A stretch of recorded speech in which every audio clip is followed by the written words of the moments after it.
think it's really thing. Hello?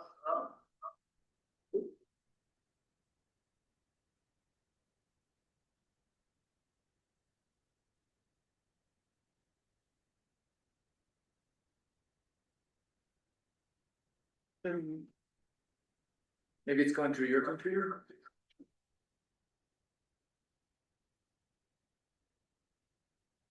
Check.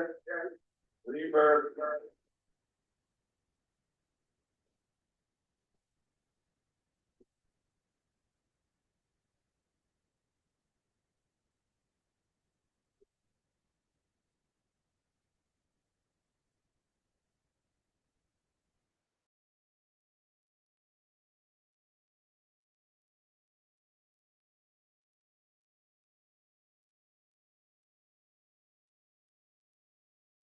It's still reverb. Check.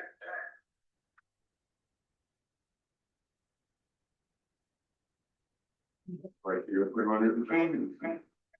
When's the fish fry?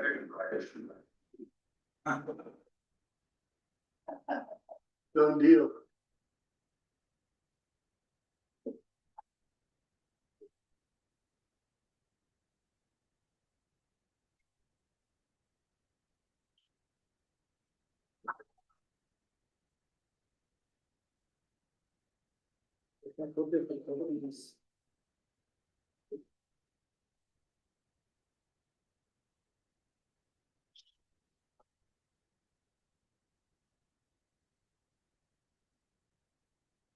What number?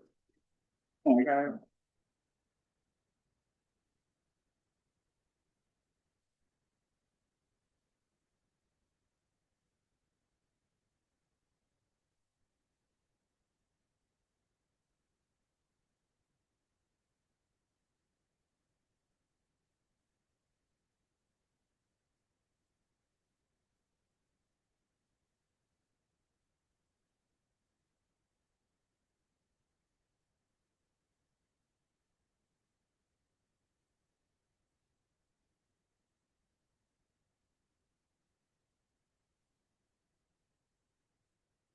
This meeting is being recorded. So that was one another microphone.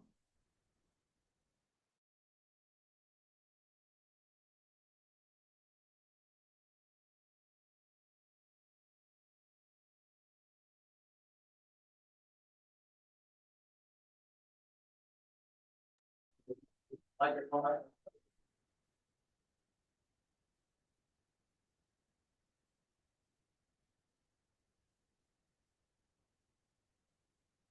Check.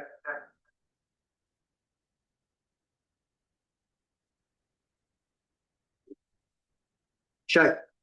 There we go. I just turned the volume down. Last meeting or two, wherever it was you talked about. Oh, it was coming out of that computer into the Apple. Thank you. Yeah. I'm sorry, it's pretty. Dragon. Steve, have associated students or they? No, I read about buying dragonfly eggs. So if You are ready for that's the question, is I don't know about each individual. I think dragonflies are, there are some that are gonna have different temperature ranges. I don't think it's gonna be about altitude. around it. I've actually heard about Where was dragonflies the bear? flying thousands of miles. So And I found it on the ground, but. in the building, most was here. so some probably aren't as compatible with our cold weather. What is it? So, I don't know, it's like some kind of like paper thing, but just all around it. I'm interested in this. That's, yeah, Yeah. it's kind of a very exciting experimental opportunity. All right. We ready to start, you think? Yeah. We're recording again? Okay. I'm gonna start this meeting. Today's 7/21, July 21st. This Town of Crestone Board of Trustees meeting is held both in person and via Zoom. The time is 9:44.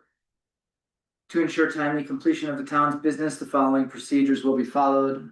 All participants must keep their microphones muted and videos turned off except during citizens' comments or when to speak when called on to speak by the board. Per 7.3 of our procedures and rules of order, we allow 15 minutes total for citizens' comments. Each speaker has up to 3 minutes to speak. Please state your name and address before speaking. If your comments exceed 3 minutes or the allotted time expires, please send your comments to town hall as correspondence for the board's response. If multiple citizens share the same comments, please be brief. Unspoken comments can be submitted to town hall for inclusion at correspondence at the next regular meeting. First item on our agenda is a roll call. Please. Mayor Byer, Here. Mayor Pro Tempore Oslucing, Here. Trustee Roth, Here. Trustee Lakai. Here. Trustee Martinez is going to join us later in the afternoon, and Trustee Mamonakis and Trustee Oglesby are absent with notice. Thank you. Next, we have our vision statement. I can read it. Nobody else has it handy.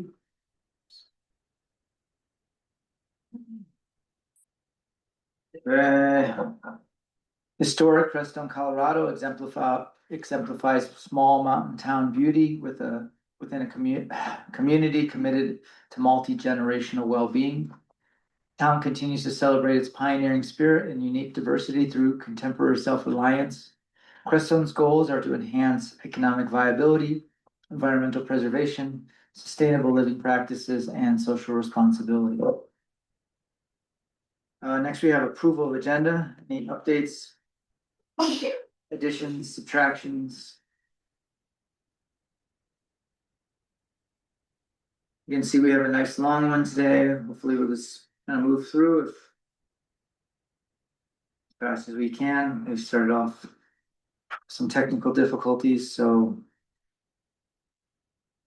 the attorney will not be here today, so even though there's a few items on his report, we will still talk about them, but we will not have him here.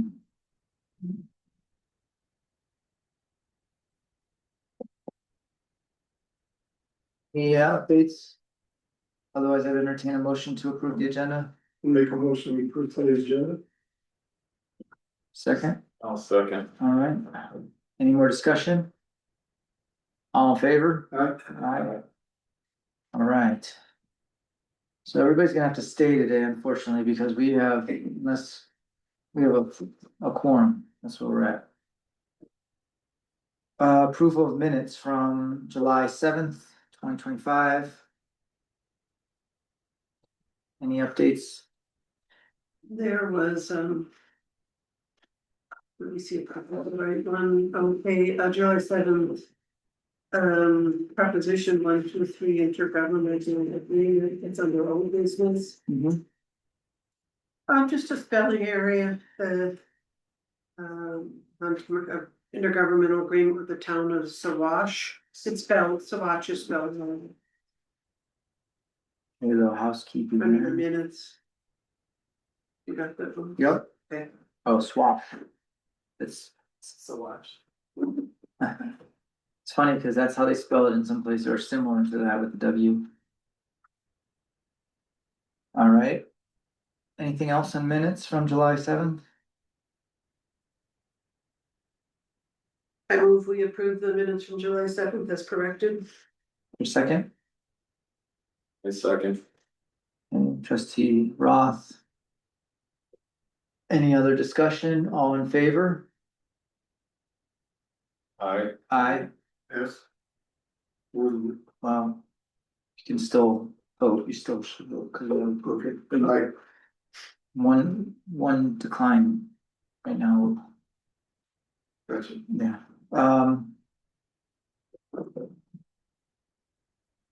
Next we have citizens' comments. Would you like to come up and speak? Yeah, you have 3 minutes. And if you'd like to, there's a little switch on your microphone right there.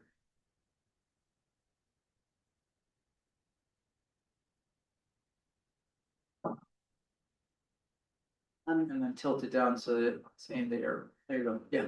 Hello, my name is Caroline Young and I came today to introduce myself. I have opened up a bookkeeping and tax services business at the Baca Grande Professional Center. And I just wanted to say hello to everyone, let you know that services are available for anyone that may need them. Oh, great. I thought maybe a little grassroots, just so people could see a face to the name. That's great. And then I'm also here on another small issue. I am the mayor pro tem for the town of Moffett. And as a small town, you understand how we struggle with just getting procedures built, things in place. And I didn't know if maybe you would be willing to help us consult to get a municipal court. It's very difficult to enforce any type of ordinances or fines or anything when you don't have a court. And we've been trying to reach out to different municipalities to see if they would possibly share a court with us. And I could also have the mayor reach out as well, if that would be something the board or the town would be willing to give us some insight on. I say we add that to our August agenda as how to do that. Yes, it's been a challenge for us. I can imagine, yeah. Um, We're having a challenge too. Okay, So it's not always, even if you have a judge, it's not always as easy as you would think. okay. But that's all I have for Yeah. today, and I appreciate your time. Thank you for coming in. Thank you Nice meeting. as well.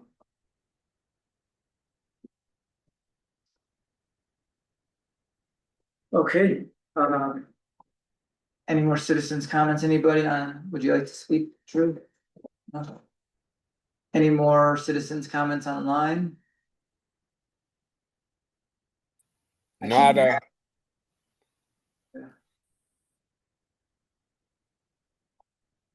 Uh-oh. That's not good.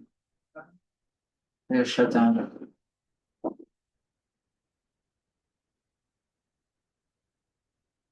Technical, I think we're going through some solar thing. Yeah.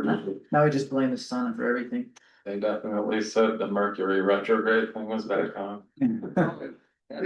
Believe everything. Yeah, I know. That and the sun. In this case, the timing of it is, Is it Mercury retrograde?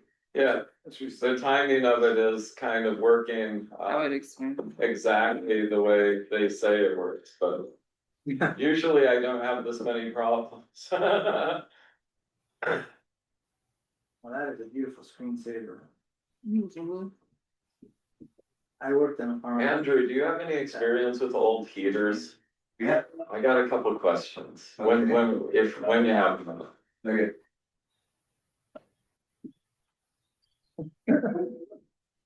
We started. You guys are still on though. We are. You could still speak on. Okay. I just wonder if there's any more citizens' comments. Anyone online have citizens' comments?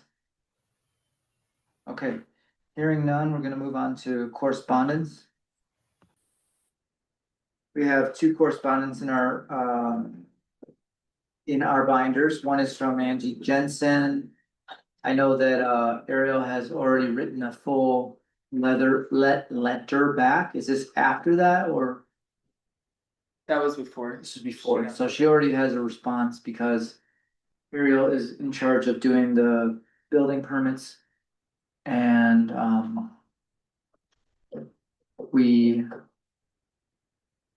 have some reasons for the denial, and if might have Ariel speak on it when she's ready, but let's move on to the second one real quick. Randy and Rose Elena Reed. They're asking for slowing down of town, which is something that I would fully agree with. What does that mean, slowing down? Slowing down, they're getting rocks kicked up in their yard from people flying by too fast.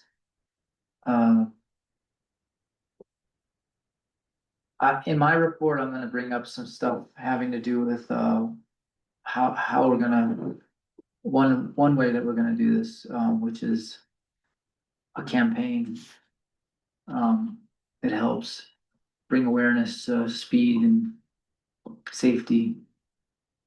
And, get it from different angles.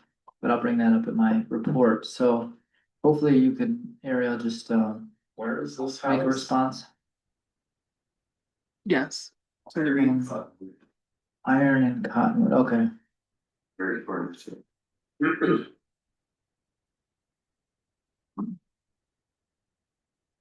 Is it the blue spruce one? That blue, oh, okay, so that's when you walk, it's like on the corner up there, Mary Marin's is. It's like, Is that the one that's just north of Steve Stone's place? yeah, like, Yeah. it's a blue house, that they have Jeeps in the parking lot, yeah. And I can understand you coming around that turn and it would be. Just wondering if I'm a guilty party. Yes. How I drive over Do there. we know if the person that was going fast that they talked to, who he said apologized, is somebody who lives in the neighborhood? So I'm just wondering if that was. When they came to talk to us, they said it was a teenager. They didn't want to say who exactly, but that they had talked to them and that they were sorry and wouldn't do it again. There are a few people that drive around pretty fast as like locals, and then there's obviously the out of towners that drive too fast as well, but. I'm just wondering if it was like a neighbor and the situation's kind of been resolved or. Well, either way, I'd like Ariel to just send a brief, response, just saying that we have our eyes on it, we're working on possibly getting this campaign going. Okay, I can definitely do that. Since we're talking about speed limits. This portable. Speed limit sign, does anybody know where that came from?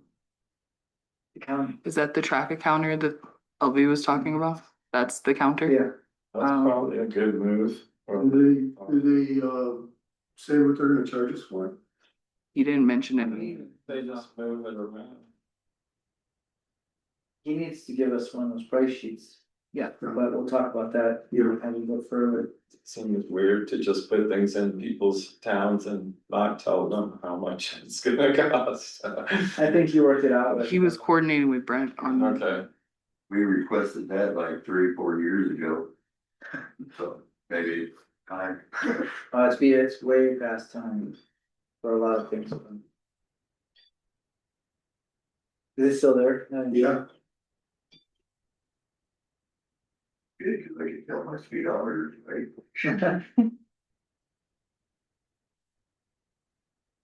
Alright. How do you guys wanna deal with that, Angie Jensen? We're kind of already dealing with it. I thought the letter that the clerk had written was accurate and right on. That. I don't think we need to do anything other than just wait until we get a response. I feel that the ball is in their park right now to get any and all the documents that we've requested to us. It's not our responsibility, it's theirs as the builder. So I think we just have to wait for the response. Main issue is that,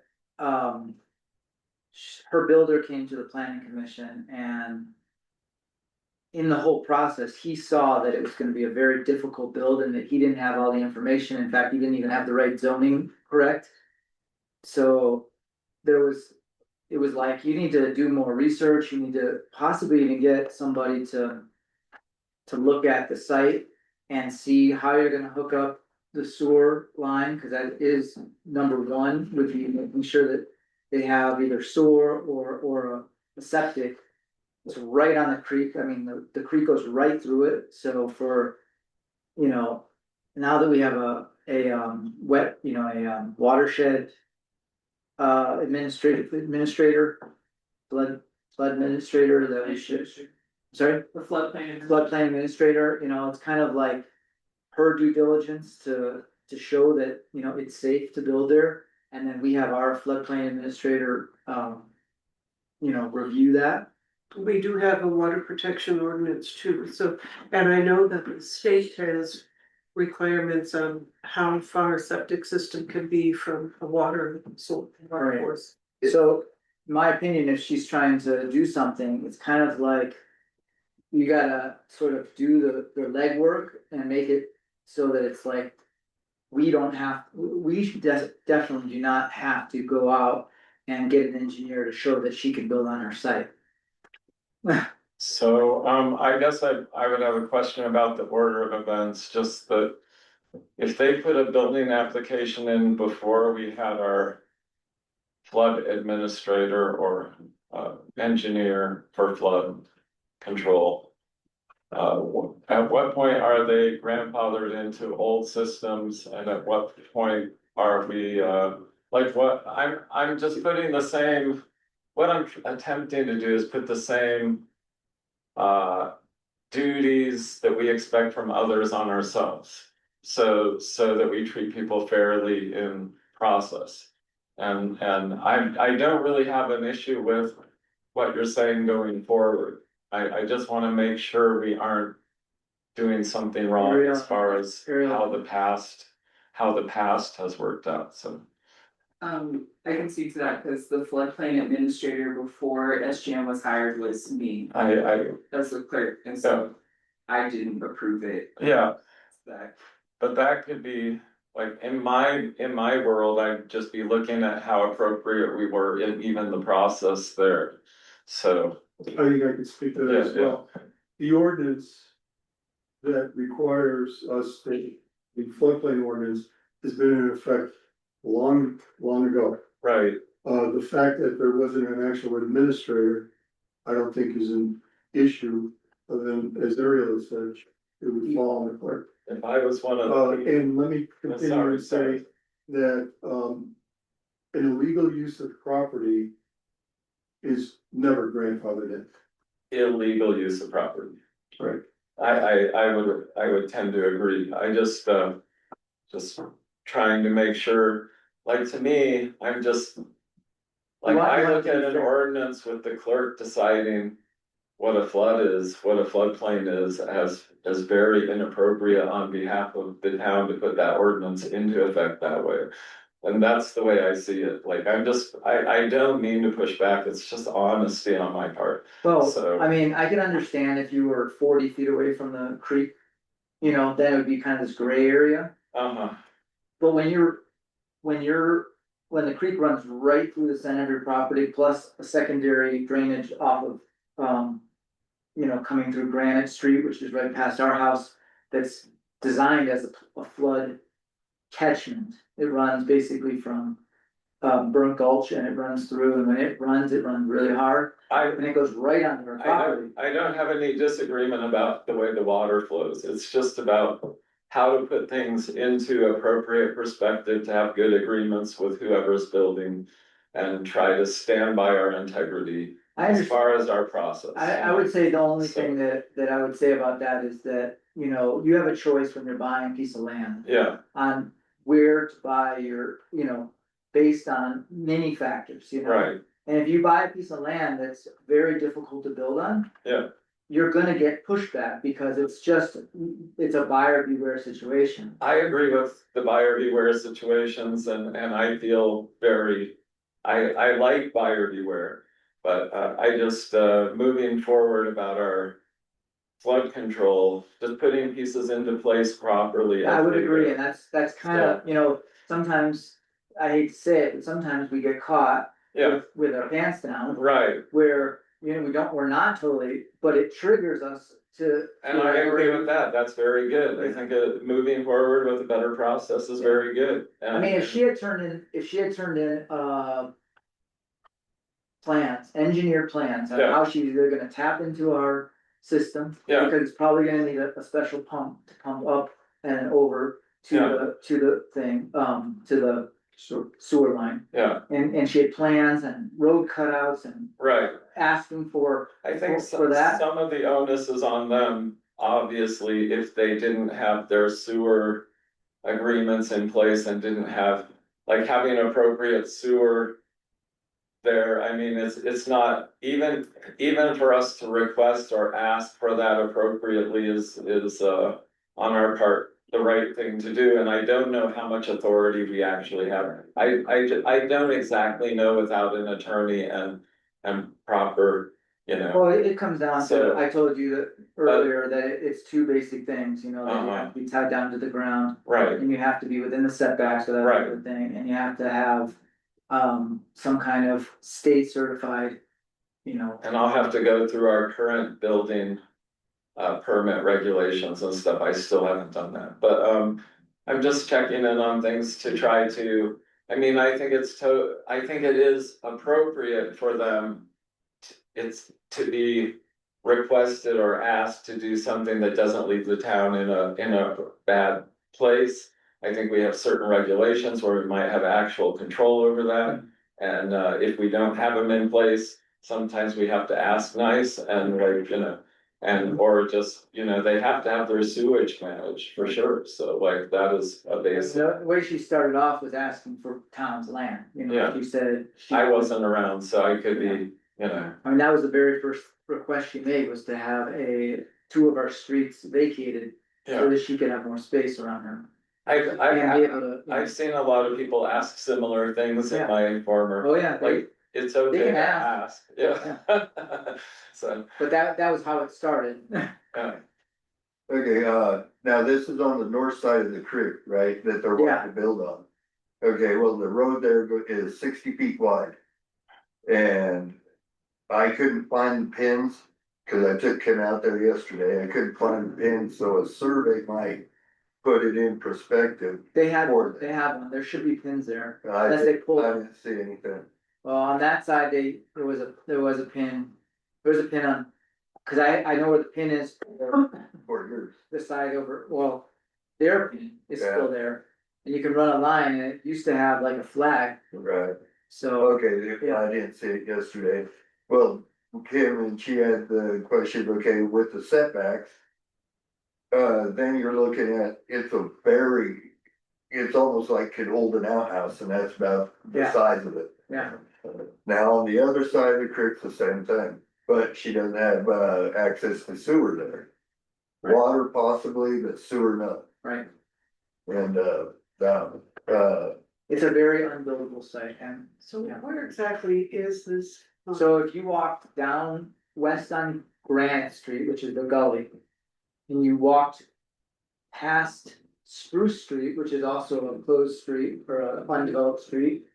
It's right there on the, So is it next to Homer's? yeah, kind of across the alley from Homer's. But, yeah, across the alley from Homer's. you know where So you Shears took live? Granite Street and you went, west Yeah. to the creek. Mhm. Is, She's the one to the left, so it's on the left side, so it's on the south side of Granite Street? yes. And, yeah, south side of Granite, and they sent a it's on certain both sides of. request for building permit. Is that the one I looked at a long time ago with the tiny house or whatever? Maybe. Boy, that's like, creek. Yeah, kind of like a hole too. It's a hole. Yeah, that's just, and the The idea. other side is a huge flood zone. Yeah, so So one side has sewer and the other does not. So The other side is water. The on other the east side of it, there's no access to sewer. On the west side, they might be able to run a line down to Walker or wherever. Well, the Yeah, sewer Sewer stops there. is right, in front of George Shears' driveway. And they are definitely below, and to get grade, they'd have to haul in material Right, just to make the, so Or is she pump. looking to build on the eastern side of the creek or the western side? So the eastern side is where the water would be, but then she would have no place to get her, she would have a very difficult time with septic because she's right. You're right on the creek. So it would be a fully engineered system, probably like $40,000 or $50,000 system, if they even allow it there. On the other side, you can get sewer, but then we denied the well permit because there's not enough room over there. And so she would have to get a variance in order to have a well. And we were like, well, if you're gonna get a well, then what are you gonna do with the sewer? Cause I don't think we should be issuing a well without knowing exactly what they're doing with their waste. And that's what, right? There was also no building permit application at the time when she asked for that water Right. permit, so there wasn't even clarity on where it was going to. Right. So she's been kind of asking for things out of order. And she doesn't wanna spend the money, obviously, to get an engineer if we're gonna deny it, but it's like, again. You buy a piece of land. It's your, the town is not have to just give permits away just because you own a piece of land. The only thing that I differ in is just a little, I don't know what our spirit of cooperation in instructing them on the problems was, and it's.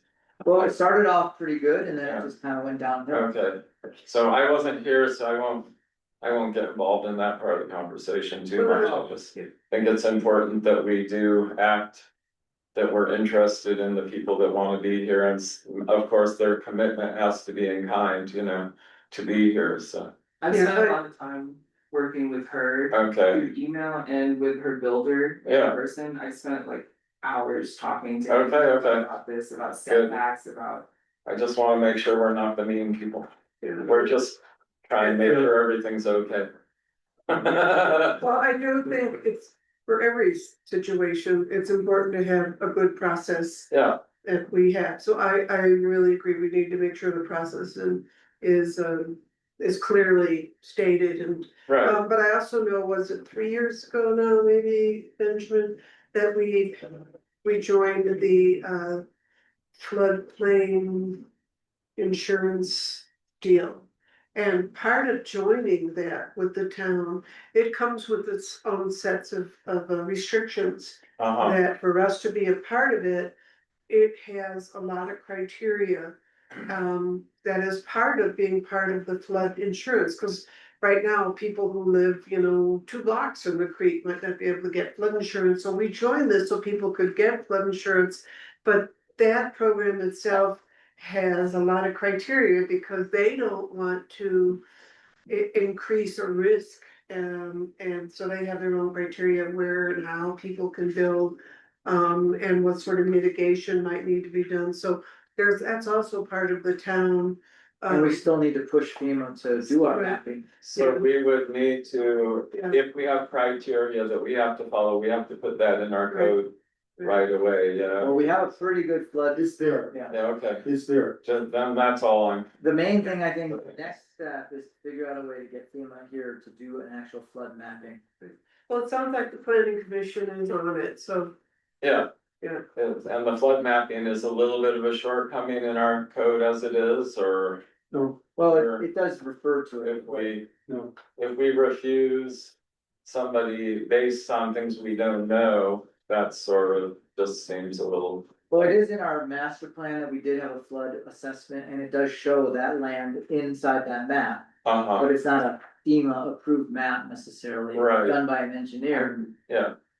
Okay, it's done by an engineer, okay, interesting enough. Our last study was a drainage study, and I think it shows it on that also. Okay. I don't know where all that perfectly lands, but it Well, sounds like it's Another good bit progress. of homework would be, instead of just reading the code too, which I would recommend reading the floodplain code. Uh-huh, I didn't know we had a phone, I guess you said you tweeted. I think it's hard. It's pretty big, yeah. That would be, start there just to look, but we also have in our master plan, there's a whole section on flooding. And it even has pictures of the old flood that came through town Yeah, and historical data and stuff like that. So, anyway, we'll talk more about flooding, but as far as this correspondence, we're gonna move on, and Ariel's on it, and she's doing a great job, handling the barrage of information. So, let's keep going. Next is presentation of bills.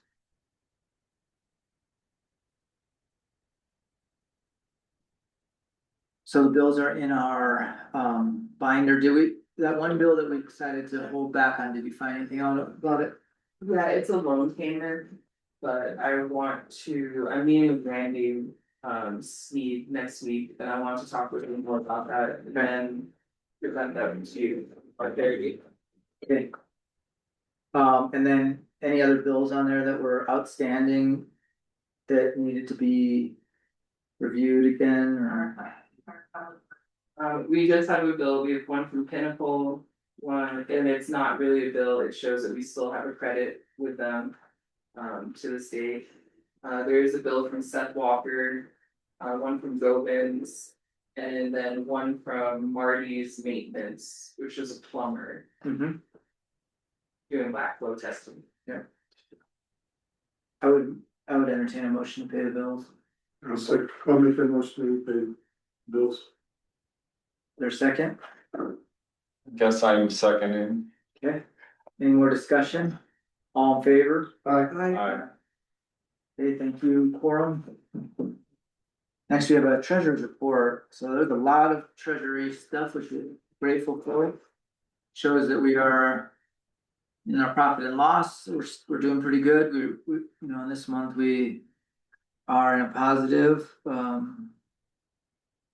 which is good, of course, things balance out a little bit over time because of Summer and winter. summer, winter, and also just when bills are paid. So for instance, if you have a yearly bill, sometimes they get paid at a certain month and it knocks you back into a negative. But in general, we are doing pretty good with expenses and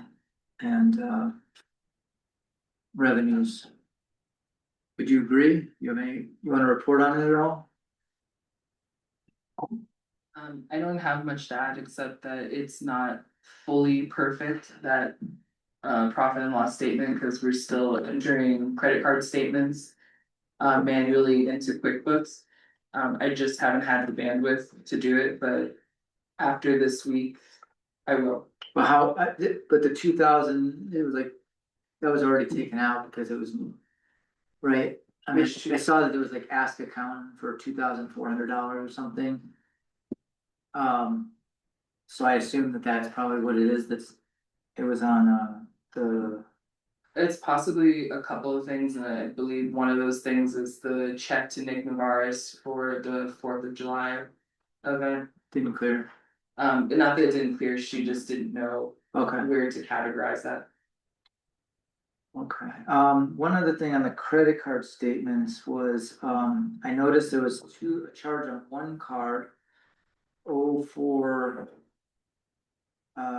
Let's see, 0413. The account number, and it was for $181.70, then on a different card. It was the same charge. Going down. To the 1841, 181.70. Iron Mountain Tool, and then the other one was Iron Mountain. The other one was also Iron Mountain, I believe, or is it, yeah, Iron Mountain, so the two different cards, same charge. Mhm. I'm wondering what that's about. Sorry, I'm trying to pull it up now. Okay. So on page 204 on the very first one, you can see going down is the very first charge on the 6/2 transaction date.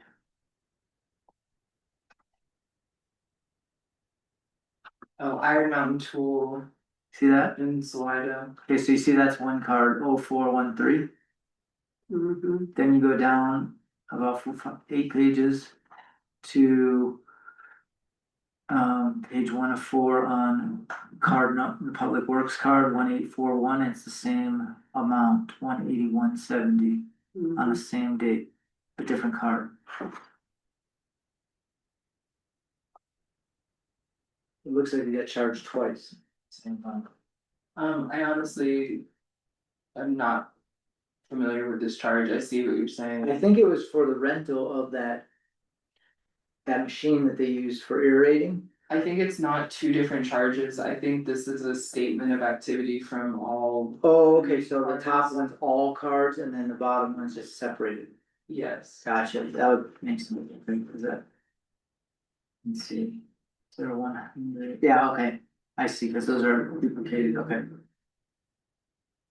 And then the only other thing is, are you keeping an eye on Amazon on all fronts? Like all, like Public Works Amazon, are you watching that? Yes, I can see all the Amazon charges. And do you feel like it's within the, Yeah, I feel like all the charges recently have been either approved by the board or approved kind of like in our staff meetings. Or public works meetings, like most recently we ordered those camping signs, the no camping signs. And then little things like an extra cash drawer. I haven't really seen too much come in from public works okay. recently. And then I noticed that there was like a late fee, that's just, late fee and interest, is that, it's not much, but. Is that just like a day or? $39.44? I'm not sure what that late fee is, but I can look into that. I know that we're paying these manually now. Right? Yeah. Yeah, we took off the auto charging. Ariel, thanks for finally. Yeah. As well as time getting started on these charge card deals. Absolutely. It's educational and it's gonna be interesting to see as the months go by, what changes and hope changes in our favor. Yes, me too. We keep adding them, from here on out. Thank you. Any questions on the treasury?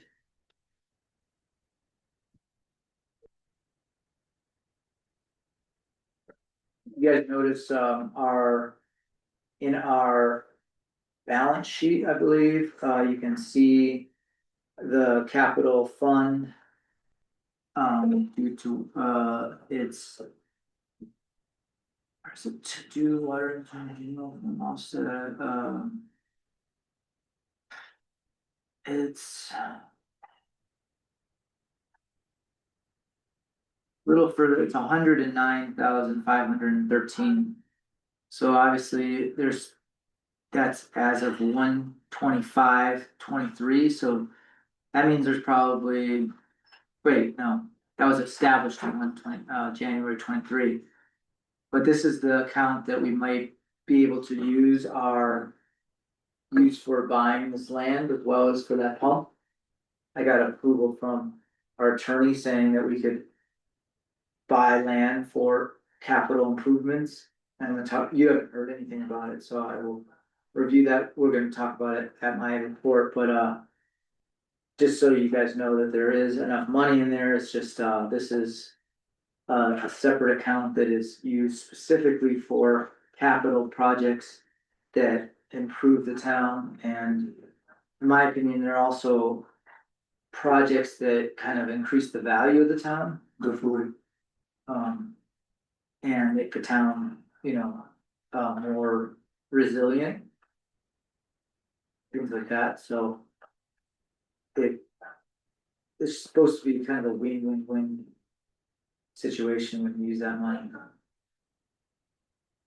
Which I think all of our money should be a win-win-win spending, but this in particular is designed for that. We can't use it for just paying bills and stuff. All right, so moving along, any other questions on treasury? We're good. We're gonna move to finance committee report. There was we didn't have a meeting on finance committee, Which we did, it was. Oh, we did. It was mostly to answer questions that I had about. Oh, right, the one I fell asleep at. About accounting. Obviously. Was in Mexico and he was sleeping. What a great meeting. Yeah, she showed me how to run a lot of reports and to how to find out the capital improvement. Oh, she did? Yeah. Little levity. But it was just a quick meeting, there wasn't too much.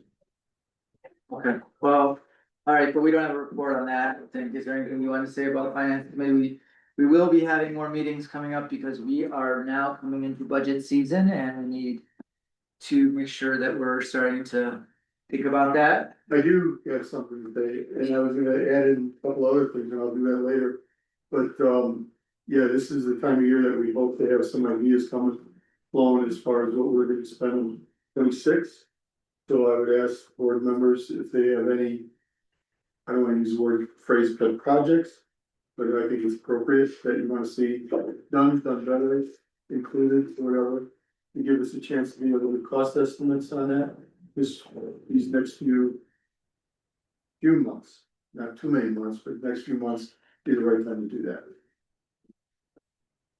One thing we're waiting on is our 24 audit, and the 24 audit will give us our fund balance for the 25 supplemental budget, which is really important, and then obviously, if we buy this land, or if we get this sales tax grant, we have to add into our 25 supplemental budget those items as well, so I'm hoping, and I think that Ariel's kind of keeping track of anything that we're gonna be supplementing for. And then that's a really important move into 26, because it's basically the updated 25 that helps us determine 26. I mean, you're basically though talking only the capital improvements fund No, in the supplemental we still have to do, yes, for the land. yes. Yeah. In that case, yes, but in other cases, this might be- There's other supplemental. yeah, budget. not much. I mean, we're doing pretty good on our budget. Okay. But there were some things, right? Some small increases in certain areas like.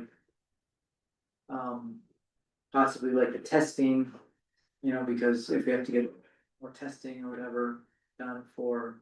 Or maybe even the training needs to go up a little bit, things like that, Yes.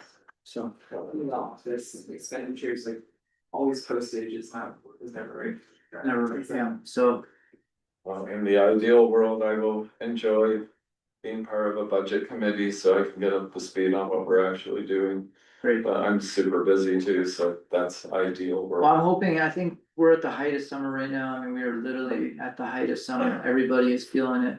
Everybody has, we have trees falling and things like that, we have to. Okay, So I'm hoping that, as we come out like September. I mean, August, September, we should start seeing a little bit more. I know you're, maybe from well, some, maybe. Time management is key too. I'm imagining September being the flurry at the very end. Yeah, it could be. The summer. This is your chance to, Yeah, manage your time as best you possibly can. yeah, exactly. All right, moving along to my report, I wrote some of it and then I just took notes, so I'm gonna go from written to free form. But we've been keeping it simple, keeping it simple is sometimes more complicated and involved than we'd like to think. A lot has been done and a lot has been happening in our small town. First, I'd like to thank our office staff, specifically our clerk, treasurer, admin, Ariel Blackwell, and give her a warm congratulations for finishing her second clerk school training. And moving on to her next training, which is a treasury training this week. This is a major commitment and has many outstanding benefits to our town. The amount of work and energy Ariel has engaged in is phenomenal and exciting.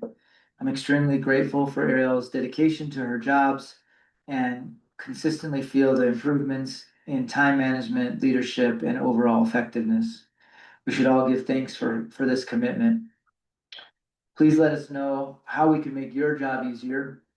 And it's kind of funny because I said, do we need another bookkeeper? And one walked in today, so that's very Crestone. So anyway, thinking about that, maybe ease some of the burden. Some kind of looking at maybe advertising for a part-time bookkeeper or something in-house. So we'd have to advertise, I think. So if you guys think about wanting to advertise to just give her a little relief in certain areas, and sometimes it's hard to trust and open up to new people, but it's something that we might need to consider, because she is definitely hitting her limit on what she can handle, and as more things come to her, I feel like. I mean, I've looked at her sheets of her to-do list and it's 4 pages long. And she checks off, but then a new thing comes, she adds on, so. Mayor, I agree, I think if we can find someone to help out, not just kind of hit and miss, but actually learn the system, be able to be back up. If someone needs to take a vacation or time off or whatever, I think it would be not only beneficial, but I think it's actually essential. We're getting into a cycle now where, some of the things that a lot of us newbies, mostly staff, didn't know about are now coming into their year of renewal. For example, I think we have to, this month, we have to redo the health fund, form. So, to have someone that could probably take that up and maybe with just a few questions asked and answered, can run with it and help take care of and take some of that. Or she'd be able to do it, Ariel would be able to do it, but she could pass on. You're right, that's Other items. something else. It's a great idea. So I would, In my ideal world, we're always training our replacements because we just, they're learning skills, they may leave, but we're just, nothing's permanent, so we are creating systems that can go down the road, I feel like Ariel's right too, like hiring for culture as opposed to skills, but at the same time, for certain things, you do need skills. But obviously, like to find anybody that's good at things is a rarity, so. We wouldn't necessarily want the replacement, so. Well, I would think we don't wanna invest a lot of, we got so many things going on right now, I wouldn't like to see us looking at saying, okay, you need to spend a lot of energy towards trying to train a replacement. I think what's important and what I'm seeing happening already is that Ariel's been very good to like training the office staff to be able to do the things that need to be done when she's gone. Yeah. And that's much more of a priority so that Patty knows, hey, this or that, that's critical, so when she's gone. So to me, I think that's a real priority, is just making sure that when she's gone, that people who are here working, Patty, Susan, can help pick up the slack or know what the answers are. But to try and look at training somebody in the future, I think that's something to look at a few years down the road from here and where we're at right now. Right now, we're just trying to get everybody in the office all up to speed, so. Yeah, I mean, I would say the bookkeeper might be because you stay the treasurer, you kind of oversee everything. Right, But then there's like more of a direct line between our professional bookkeeper and then somebody in-house that's able to do that basic stuff like. Yeah. Like basically inserting all those invoices, things that like take you time, but like you're like, well, somebody could just be doing that. And I guess what I'm trying to say is like. At any point, like the nightmare system that you came into and didn't, like, it probably wasn't functional. And you didn't know what people were doing before you got here, and it was just like years to fix it. yeah, It's just having it not be years to fix something is kind of, and this is just my opinion, in the long run, I say my piece and I don't care. So like, I'm also just even making that statement can be seen as valuing you less, but I don't feel that way at all. I just feel like having emergencies is not really my bag, so I like to be somewhat prepared for things, so. No, I completely understand. I Yeah, feel yeah. like if something was to happen to me, you guys shouldn't be left in a place where no one knows how to do the things. No one can even get on the train that you were on. Right, or the computer. Yeah. I So- totally agree. Yeah, And the question is, so is the request to, advertise for a bookkeeper for assistance, is that what we're? Assistant bookkeeper. Do you mind to do that now, or should we just hold off? I would hold off until we got a good job description on what it would be as far as hours and pay and stuff like that, but I'm in a, if we can get that settled and then I would say let's go for it, let's do that first. I would think that you guys, I'm in a better place than when we saw me like 2 weeks ago Good. as well. Like, Yeah. To do this one from 4 pages to 2 pages. me trying to put things together before I left, so. Well, I feel like we could hold off. that's great, but I'm putting it out there as a possibility. I would say, as far as I'm concerned, you could, if you need one, just advertise for it without even, like, I'm giving you permission now. I'd say we could give you permission. Somebody came in, so like, when you're ready, you do it. Well, based on what you need. That's what's good. Okay.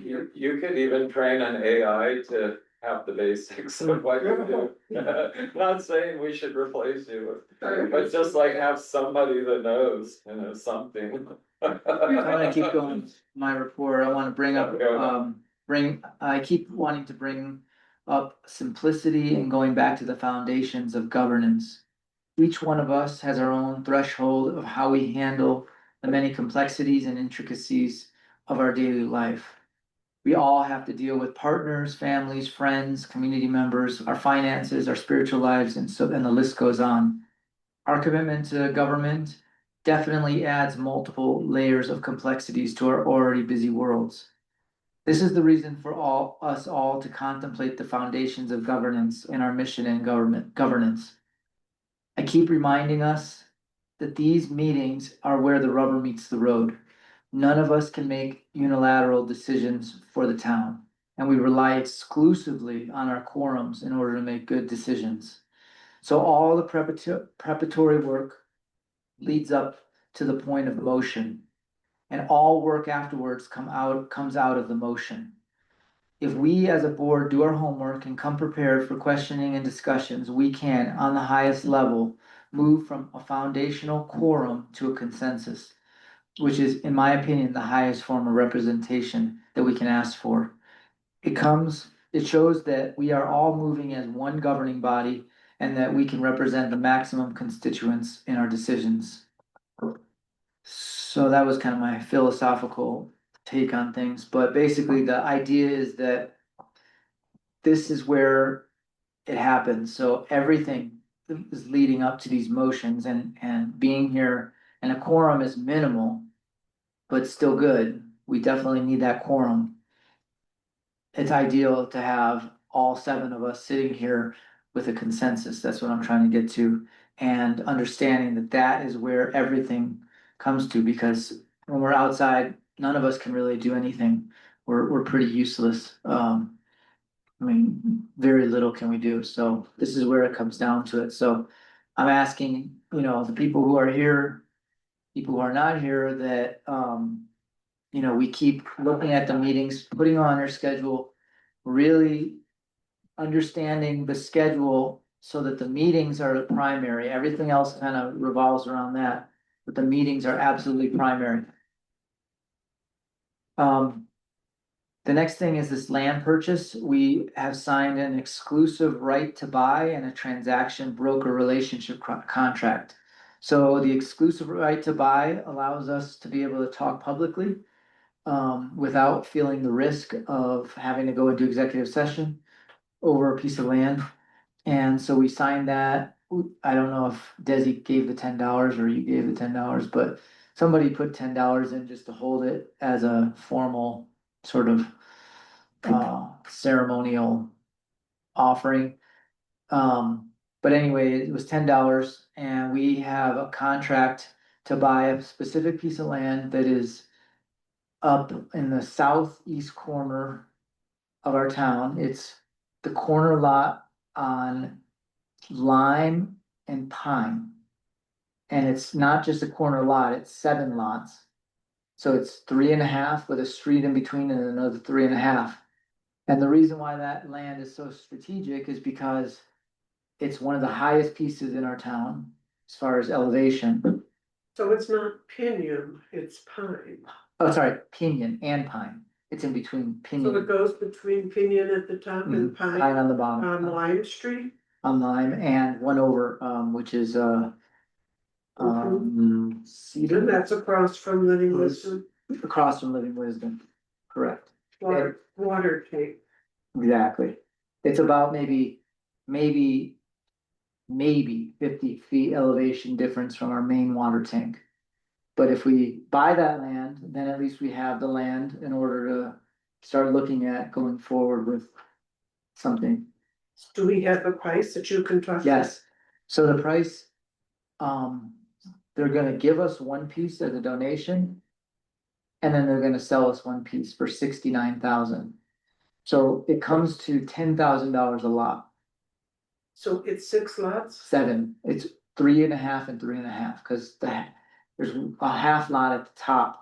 That is, So it goes horizontally? so it goes like this, I can show you on the map.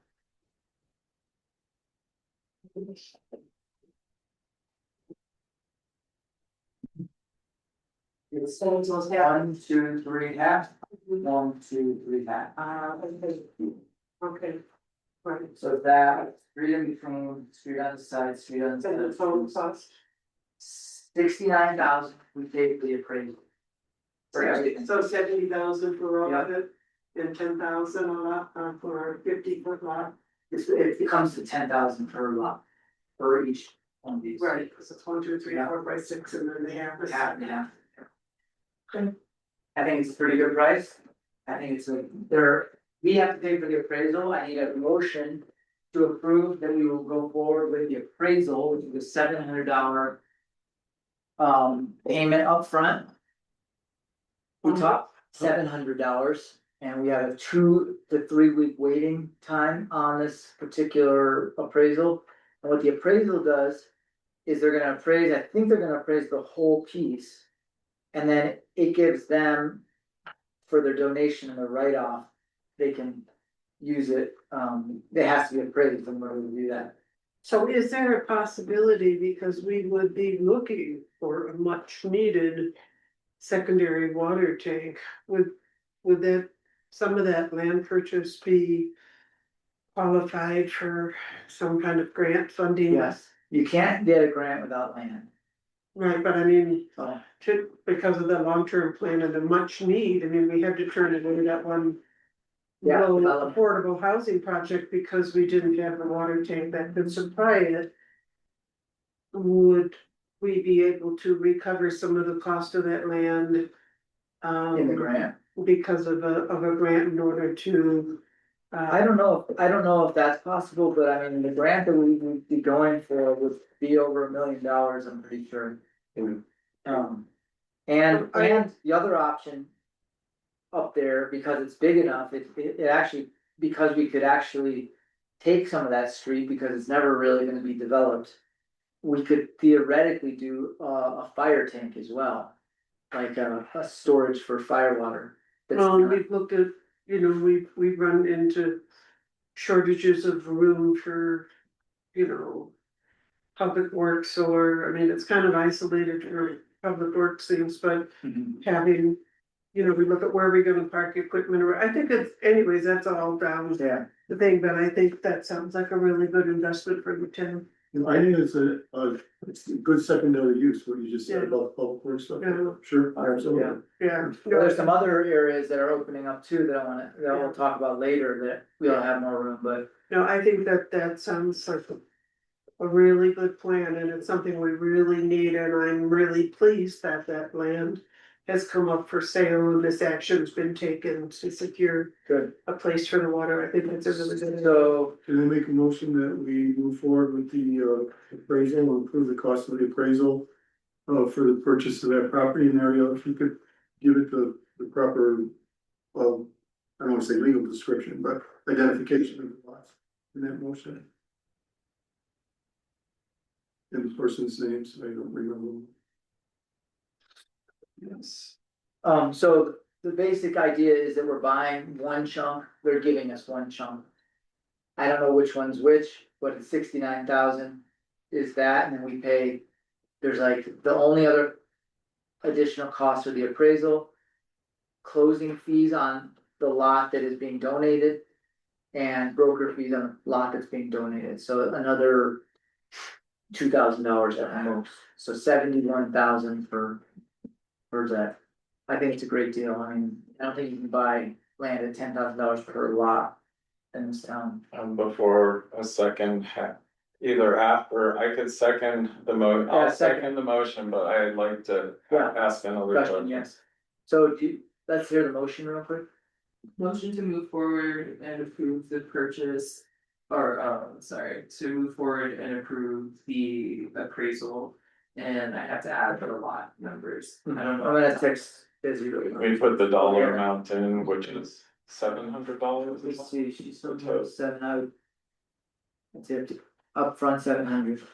And there's a later. It's not up, is there another payment later for the? For the appraisal? No, Okay, just upfront, so yeah, that was my question. just, So we approve the appraisal costs up to $700. So we have a motion and a second, so Yep. this discussion, Discussion. so, at this, the other meeting, would we look at the entire amount coming out of our Yeah. capital reserves? that was what we asked the attorney about that, and he said it would be okay because it is basically a capital improvement for the town. And it has to do with water and sewer.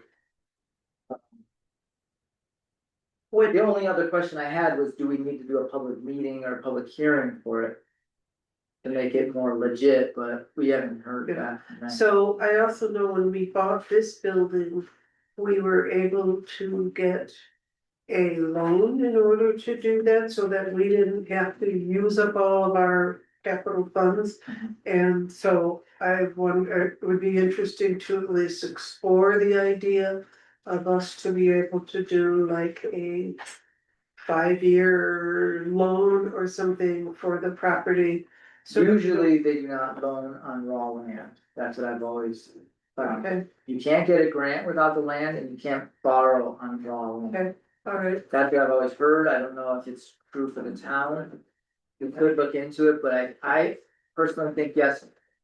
So we had two things you were thinking about using that money for, and the second one, which is this booster pump on our main system. Because that one, is it dead already or is it starting to die? It's probably not sufficient in size. So, in order to get water, when we turn on Living Wisdom, we're gonna have a little bit of an imbalance in our system. And we're gonna need this new booster pump in it and some new electronical stuff. So we were thinking that we would use our capital funds for that too. However, Ariel might be able to apply for a grant on that or a loan for that, because it is actually like an item. But remember, we were talking about getting that $150,000 grant for the low income housing credit.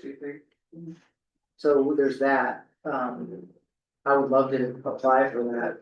All we have to do is pass the resolution. I thought we passed it last time. No, we didn't. I have to get the wording, we could do it at the next meeting. Okay. so, I mean, I think it's a great idea, I'm just looking at how we can maybe lessen the Yeah. impact on our reserves. Cause Yeah. our budget has been so tight and,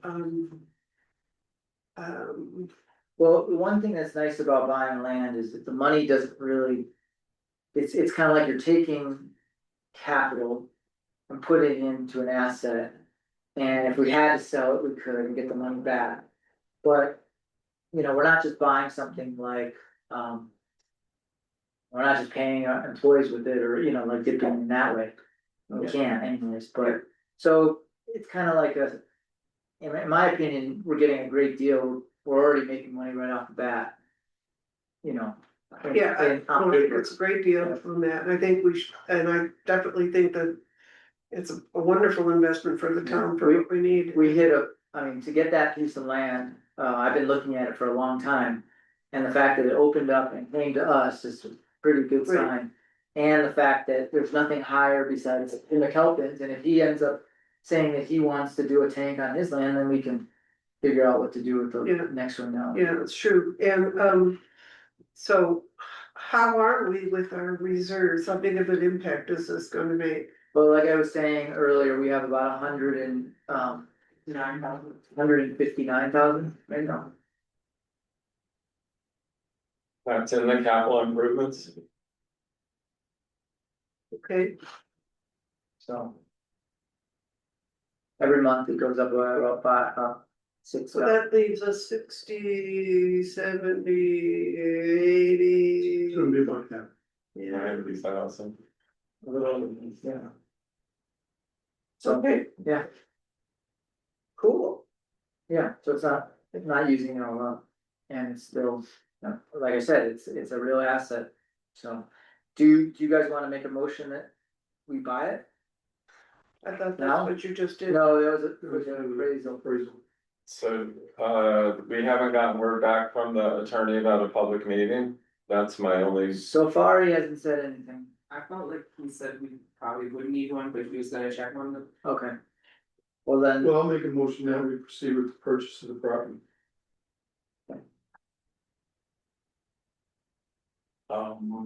any costs associated with it, property and costs associated, Sure. besides the appraisal, which already has a motion. Is there a second? I'd like more discussion. I just wanna reflect on anything that could go badly about this, if we, just try to. I don't see anything, but it just doesn't mean there's nothing bad that could happen. Yes, Andy? Is this gonna require a survey, just so you know exactly where your boundaries are on this? It looks surveyed to me, like I went up there a while back and it looks like Yeah, it is. there are things there. I think it was surveyed actually. Okay. Before they sold it, but yeah, we wanna make sure we get the survey, so we know what we're buying. Yeah, It was public very- works, go up there and just locate the pins. I walked up there right when it went for sale, just cause I was walking up to the Living Wisdom thing. And it was very obvious to me where those Okay. lots were, Alright, good. so So I need a second on Dennis's motion to purchase this. I guess I second. Okay, now we can go more into discussion about Yeah, it. yeah, I can't think of anything bad that could happen, other than a few people that are kind of disgruntled saying. They didn't get, Formal notice. formal notice, but. We have put it on the agenda 3 weeks in a row, 3 Okay. meetings in a row. Yeah, oh, that's something. It's been talked about in executive session as well. Yeah, but I mean, we've That's- stated that's- it, now this one actually says land purchase. Yeah. The other thing that could go wrong, which I doubt will happen, is property values fail. Yeah, I think even if property values go down a lot, just waiting it out, they usually go up a lot again, so.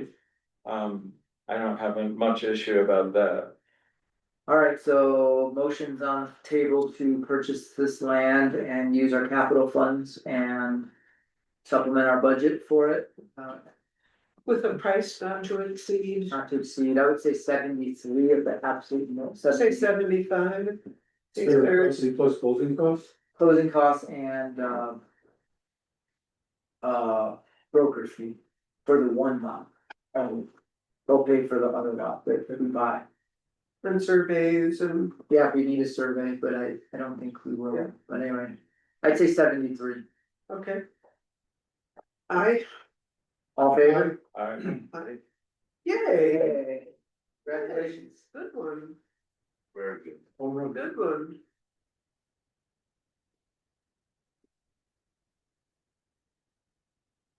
So Ariel and I will work on closing and stuff like that. Yeah, we have long wondered, we were looking at trying to negotiate something with Jim McAlpin for a piece of his land over in that corner. And this is just great to have that be able to come in as a solid option for the future of our town, the water system. It really is. But who currently owns that property? It's owned by the Filios, Who? the Filios, Robert Filio, Oh, son. Robert Filio's son? Yeah. Oh, perfect. And that was another thing I wanted to bring up, we had discussed. Sean kind of wanted to do this, but there's that second street that they put in themselves, Hemlock. I'm wondering if we should name the street after Filio. I think it would be really a nice gesture, Filio Way. Yeah. Filio Way or something like Filio that. Way, yeah. So I need a motion for that, and then we would, Yeah, I think that they have done so much for the town with their I agree, property. so, Yeah. anybody wanna make a motion? Why don't we wait on that one for right now? I just don't know about way, but. Oh, well, I think it should be, alright, so let's make I don't know how we do that, if we do it by ordinance or It's probably a resolution. resolution, huh? Put it on the agenda for this week. That sounds easy. Okay. Okay, let's get past the thing, and can we take a short break? I still am on my report, can I just finish my report real quick? So, thank you guys for this land stuff, I think that this is a great thing. 4th of July night, I wanna make sure that, the event committee, we recommend that there's gonna be a more security presence in the park after hours. I feel like everybody behaves themselves when everybody's around, mostly, there's definitely little issues, but nothing that can't be overcome by the public, but when the public's gone, that's when there tends to be more, people doing drugs in the park, people hanging out too long, it's like, the party's over, time for you to move on. And so I would like to recommend that and event committee's gonna formalize this, but I would like to make sure that we have code compliance, and or security in the park for at least an hour after every event. So that's a big thing. Next, and we'll talk about this in event committee. Code compliance is gone for the next few weeks. He's on a fire in Gunnison area. And so if you have complaints or anything, and we had this come up a lot where with various like dogs loose in the streets and stuff like that, we need to start having more of a file going so that there's more follow-up with the code compliance later. But he's out of town, so it's even more important that we have our own self-regulation and awareness around our codes and, making sure that we are basically setting an example with our driving, number one, with our dogs, paying bills. If you're behind on your bills, please catch up. Looking at me? No, I wasn't, I was looking out the door. I was looking over there.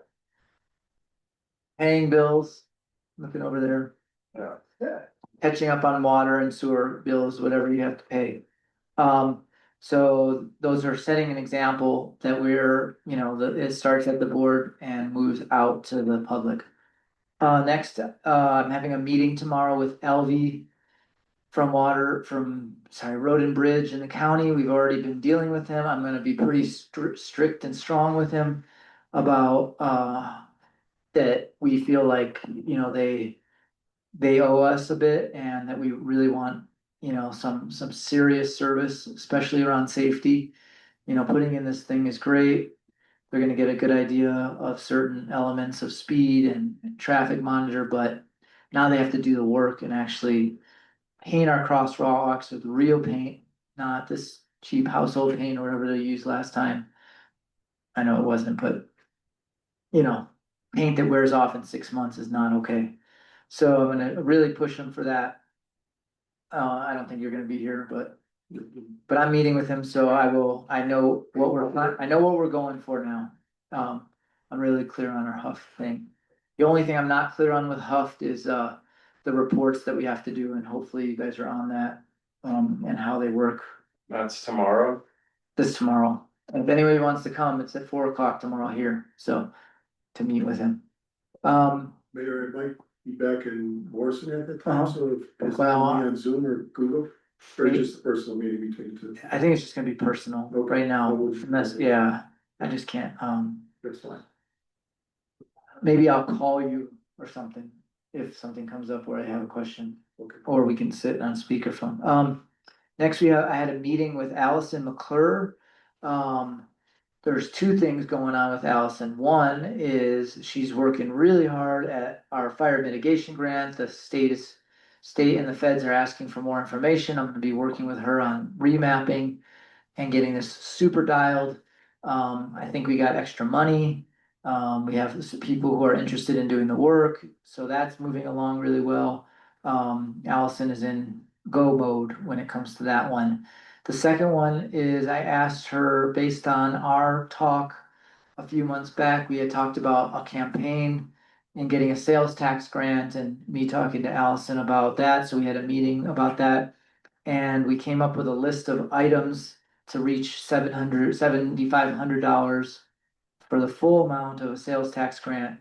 So this stuff includes, possible speed bumps that can be removed in the winter. So we'll put them in, say, you know, early May.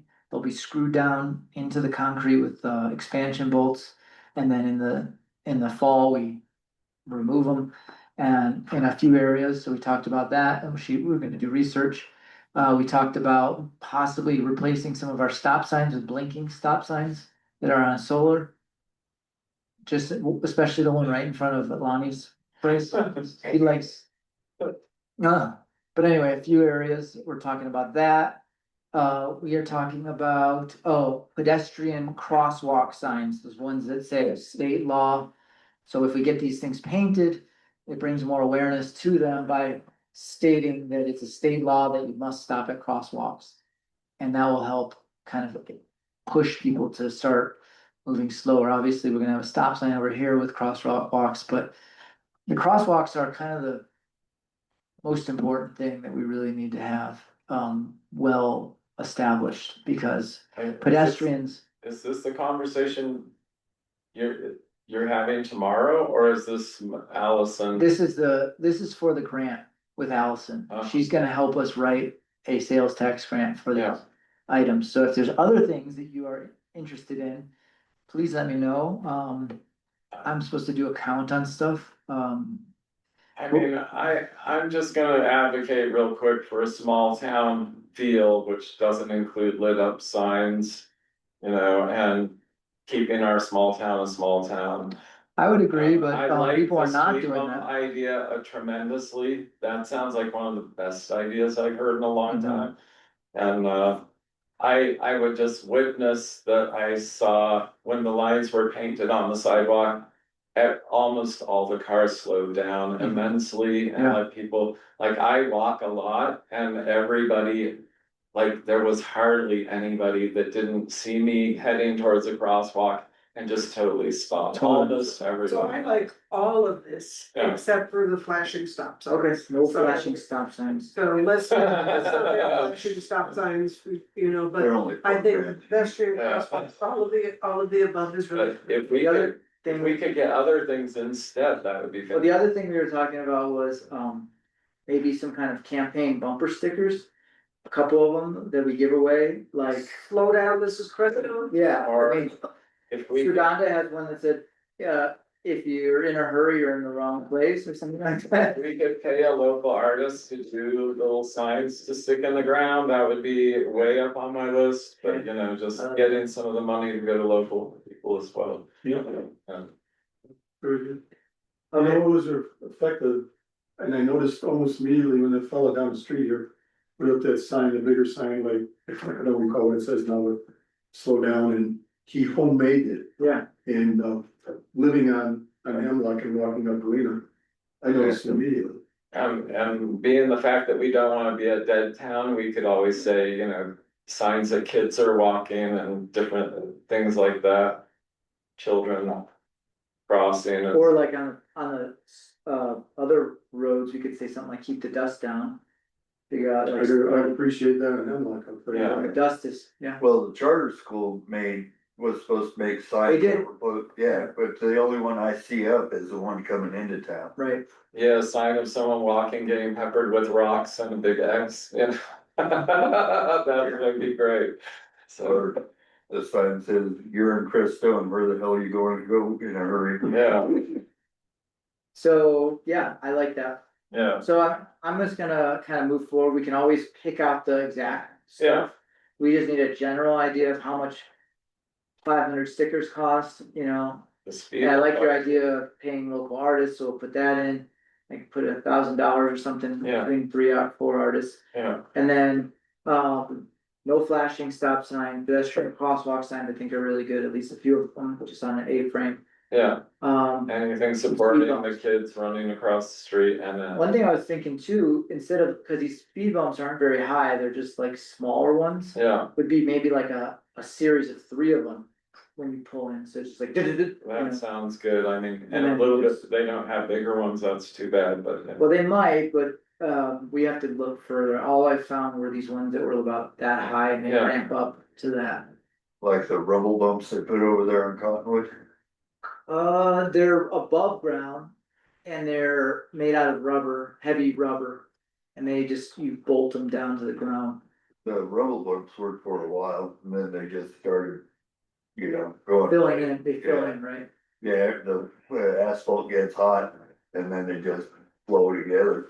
There's a variety of different types, they even have metal, for lack of a better word, looks like a hockey puck rounded off on the top, they're about that big. Huh. Then you put them in a series and you, let you know. Just things that That might- bring awareness, you're coming into town.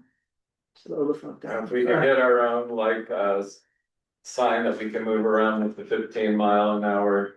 then That'd be cool. That is a very, I'll talk to Elvie about that, maybe we can valuable put it in another spot So you're too. gonna replace it with a gorilla and a baseball bat. The other thing we were talking about was like during morning time, having volunteers or having somebody actually be like a cross stopper, you know, like people going up the hill, somebody just stand there with a slow sign. Anybody that we can pay locally to do things is a plus in my. Yeah, Armando did that. Yeah, really, one person really makes a big difference. I remember, I'll keep bringing it up, when Eric Mackey used to put the chair in the street. Over there, drink his coffee in the street. Yeah, I remember that. The other coffee shop. Or us putting the picnic table in the middle of the street up here. Go for it. No, that we did. Danny came over and he's like, I know what you're doing, but it's a safety issue. Get the picnic table out of the street. Pretty good though. Alright, so a couple other things on my report, the cemetery, if you noticed in our binder, we got cemetery road plans. It's just for the road, it's not for the plotting, but they look really good. It's gonna cost a lot of money, so it's gonna be kind of on our wish list for next year maybe. But it's something we have got to start looking at. We are really out of locations in the cemetery for sale. Kizen, I just wanted to say, like in our binder, Kizen, I'm sorry. in our binder, we have the cemetery road plan. I don't know if you saw it. I did not see Yeah, that, it's on the no, very bottom of our binder. the last item. Yeah, so that's just part of it, right? I mean, this is just, we kind of approve that or what? Yeah, this is just part of it, that's all they've sent so far, he said he can come meet and speak with us about it, we're contracted to have one meeting. And We could wait on, you could wait until. Yeah. wait until, if we wanna kind of approve the cemetery thing, losing it right here. Was that the end of the whole bunch? End of the whole binder. It's in our agenda, but we can cross it off if we get, talk about it now. Did you see it? No, So at the top is the older cemetery. No, bottom, the old cemetery. I mean, and for me, it looks like it would be. Andrew, did you want to? Yeah. Nice to be, See his last few pages. see those It kind of houses. follows your original design a little more. It's a one-way street going around a section and then around another section. The one ways, it's kind of nice. One way. What are we seeing with this? So that's a detail. Go up a little bit, keep going, up a little bit. One more. One more, there. That's the whole thing. So are we seeing where the roads are looking, It's just a road design. just around this whole thing? It's a road design, yeah, for the new. So each of those square, I don't understand what's the road, So this is the road. okay, The gray part. and the road just goes around.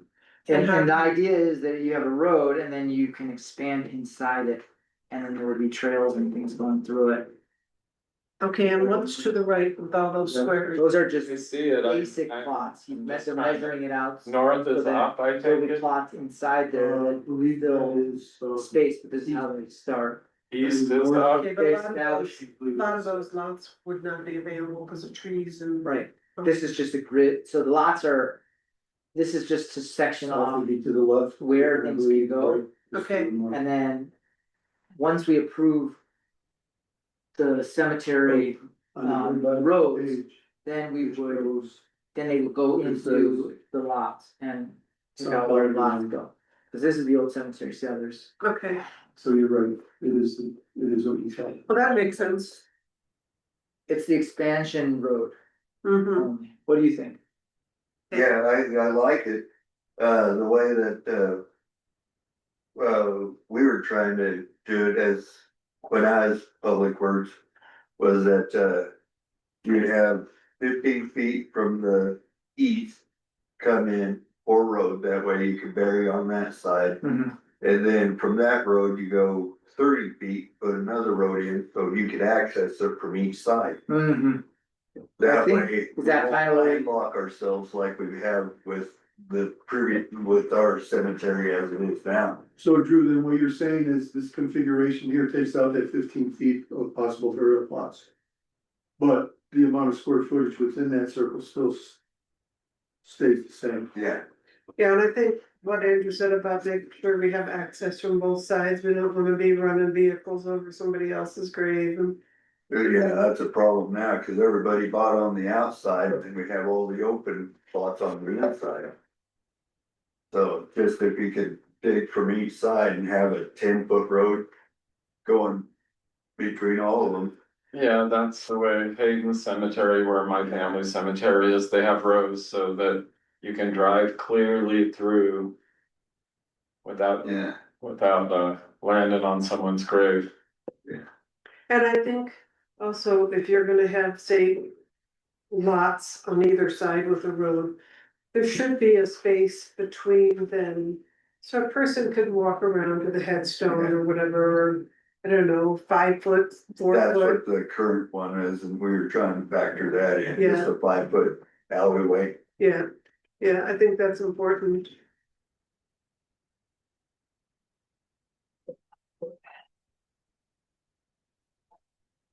And but I like this. So if we wanna move forward without having a meeting on it, we would like to. Should we get an approval, move forward with the next step? So I need a motion to approve this, basic design so they can move on to the next steps of plotting. So I know I'm gonna seem dense here, but. The one on the top right is the existing one, yes? No, there's the bottom Bottom left is the existing one? right. Bottom right. You struck those. See, I don't wanna vote on it, cause I don't even know what I'm looking at. Right here's the existing steps. Oh, that's where it is, okay. Yeah. And then these are. These are the extensions. Roads that they expansions. want to put in. Okay. Well, that looks fine.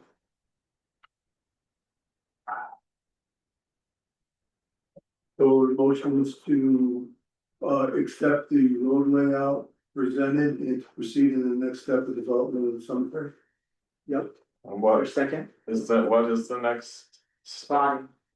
Plotting, second. but- Okay, Okay, now we can discuss, do you have any questions? That's really- We have a second. Trustee just Lasai. trying to figure out the map. So it's just really like getting an overall view of how it's gonna function and. Yeah. We'll work on. That's There's also good. one extra thing that we're adding in, which is called mausoleum plots. And those won't be below ground, so that if there's sections that we don't wanna dig, you can put in a mausoleum. And they're for like ashes or family ashes, so you can have like, 25 people in one plot. So they're more effective and more, yes, And one other thing that needs to be addressed is get a hold of green burial people. Cause they got to come out and certify an area for green burial. We just can't deem one, they have to come and certify it, green burial. yeah. Yeah, so as soon as we get those plots, they know there's three different sets, there's the. Green, regular, and Yeah. mausoleum. And then they'll work. Alright, so we have a motion to approve this plan and move on to the next, We need a second. no, we got a second from trustee Okay, McCray. yeah. All in favor? Alright, Aye. Thank you. I think we should save our meeting when we get the plots and everything. Have that be public, oh, say that meeting fresh, yeah. Yep.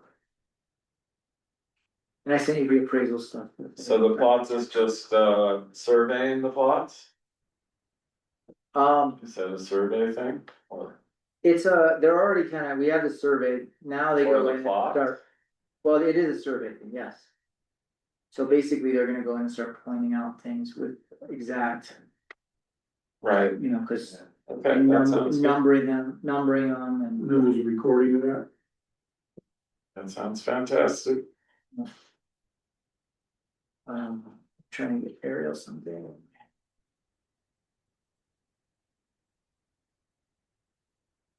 Okay, so next, I'm sorry, I'm going on and on in my report, but this is where I can bring things up that are also on our agenda that we can start knocking off, but we just came into I think we need to order some new technology for our meeting room. We just lost a computer.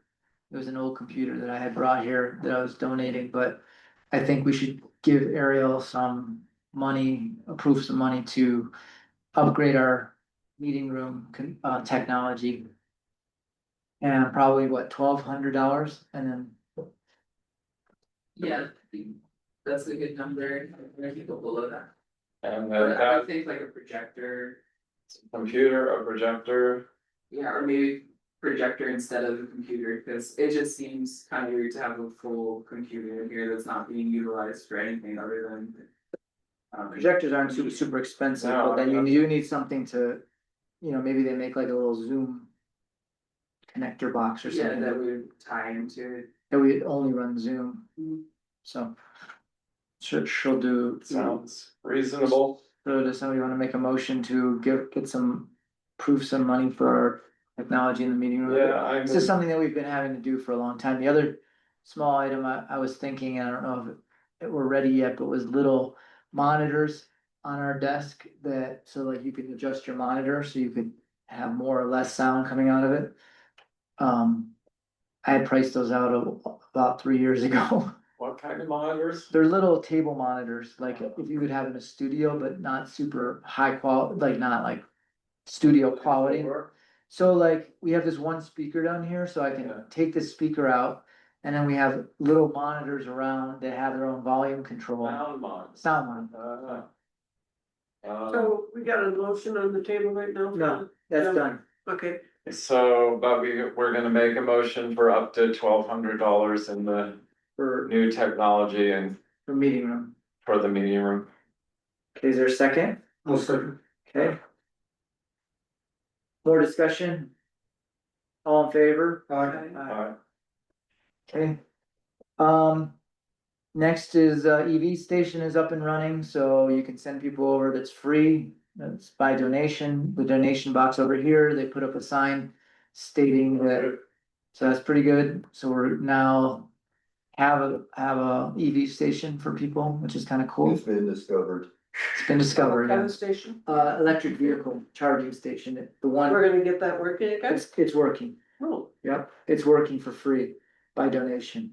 We had to prove that, yeah. Can I charge my Is it lithium right? batteries there?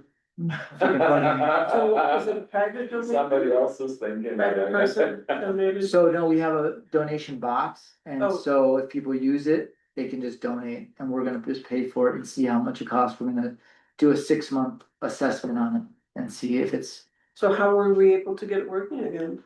we just eliminated the credit card thing out of it. So now it's just running off our, we already And paid, so we own it, we're running it, Goodwill. Goodwill. alright, But you can tell people, like, if you like the service, give a donation to, have you gotten any donations yet? Not that I know. Let's see, event committee, we need to set up a meeting for that sometime when you're event committee. Next, the rights of nature thing, they wanna turn our resolution into an ordinance. They're working on it. I said, great, come back to me, I'll present it to the board. That's, you didn't hear about that, but basically the rights of nature, they wanna make our resolution to be rights of nature into an ordinance that includes some stuff, so. They have two lawyers working on it and they're gonna present it to us, Okay, okay? Elections 2026. I just wanna put it into everybody's mind that there is elections in 2026. So hopefully everybody will try to run again, that would be really great, I know that, I don't know. We have to figure out who's coming up for election. I have the 4 years, Has 2 years. Kim has 2 years. so she's, I think she's up this year. Is she up this year? I thought she was, well, 2026, yes, Kim would be up this year and so would Dennis. Dennis. I think it was, and Kiz. Yeah, mine's coming up and Adam's seat was up, so that's. A little lost. 4. That would make sense. So I think, would that mean that Lonnie's position, is that? Who did you take? Adam, Adams. So Lonnie's seat would be, I don't have to.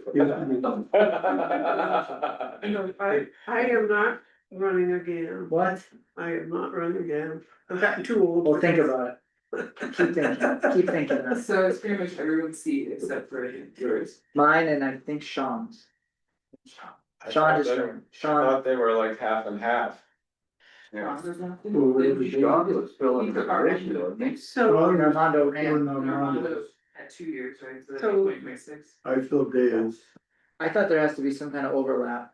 with- So with your- if I may, anybody who was appointed has to stand for election. Oh, So Lonnie will have to run. And the way that you work it, so anybody who was appointed, you what don't, about me though? right, you don't automatically fulfill the seat you were appointed. Somebody resigns and you get appointed. So you have to run, you have to stand for election at the next event, next election. And then the terms that you have to have staggered. Whoever gets the most votes get like 4-year terms, the ones who barely make it get 2-year terms. Okay. I was looking at the 4-year terms, so you don't have to. Okay. And I believe Kim's had a term limit too. There's no term limits. There isn't, I thought it was 8 years and then, no, Nope. so she could. That was the case then Nope. we never did term limits. I know that it's been talked about Yeah. by certain. Yeah, Just not enough people in the town for term So limits. anyway, I'm bringing this up just so that we're start thinking about it. I know Kiven's already thinking about it, but we're now we have to think about changing her mind. We still need, I mean, we don't have a lot of options, and so, that's what they've been telling me for the last 20 years. well, you're gonna find some people to run. Yeah. And, I you know, like to joke that I was given a lifetime of community service better than jail time. Probably all of us, really. So if it wouldn't be considered nepotism, I'd run. well, you could run for Kim's seat. I think I would have been better off with the jail time. Yeah, Yeah. yeah, I could do that, but I wanna argue with her. Oh, well, then it would be nepotism. 'Cause you guys can argue at home. No, that takes all the fun out. Arguing in public. We'll just set up a little agenda item. Yeah. Okay, let the Martinez's have it. Everybody out of the room. Okay, next, I would like Mayor Pro Tempore to, Lucy to, give a small report. Were we gonna take a bathroom break or something? You wanna take a quick break? Sure. Alright, let's take a quick break, then we'll come back and do that. Isn't it Kids after a already break? took it. Oh, you took a break. I'm good. You good? I'm Yeah. good. Let's move on. You Yeah. want a break, Ariel? You good? I'm all good now. Alright. Yeah. I do have a few things I wanna make the board aware of. I mentioned one with the budget and if you have any projects that you wanna bring forward, please do that. It's always in the forefront of my mind and in the forefront of my mind is the drainage situation in town. So I. Drainage situation in town. I do walk the streets a lot, as you do, and I look at it in that eye. And, as we go forward and get a lot of these other things resolved, I think we need to address it in a more aggressive manner, meaning get something done. So what I hope to do in the not too distant future is put my opinions on a piece of paper and send them out and see what everybody thinks. I did a small, uh, interview or questionnaire or whatever it was with some of the business owners, last year at this time. Right, it was after the repairs had been done from the heavy rainstorm that washed a lot of stuff from behind the curbs out and that. About the idea of either paving or concreting those gravelled areas. There's some opinions about how it should be done, when it should be done, but I don't think any of the business owners, which is all right around here, was really against it. So, you know, what we could do is put some cost estimates together and see, and see what that's going to be. The other is, there are some paperwork issues missing with the CPAC, with the Living Wisdom Center project. And, I'm working with staff to try to get those together. We did get the test results of, the condition or what we can consider, bacteria within the water mains, and they all came back zero. What we don't have is either the pressure or the volume, that should have been witnessed, for us in those documents submitted. And I'm bringing it up because eventually this project is gonna start closing. And what I will hope in the near, not too distant future, we'll be able to meet with the heads of the project now and get some of the stuff squared away. In addition, according to our ordinance, they need to officially deed over the public improvements to us. But So, we don't wanna take them when they're in bad shape. right, good point.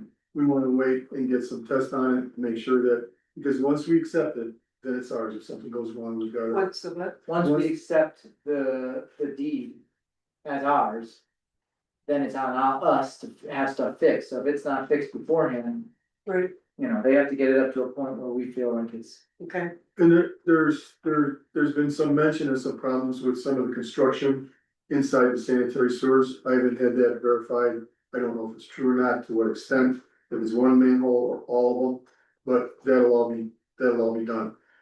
What I'm asking the board to do now is if the board would allow myself to talk to Brett Collier, who is our official ORC, certified ORC, and to see if he might be interested in expanding his involvement with the town on the sanitary sewer side of it to help along with these types of inspections. I did talk to Matt from SDM, who is the designing engineer, and asked him if he were involved in any of these inspections or certifications or whatever, and he said no.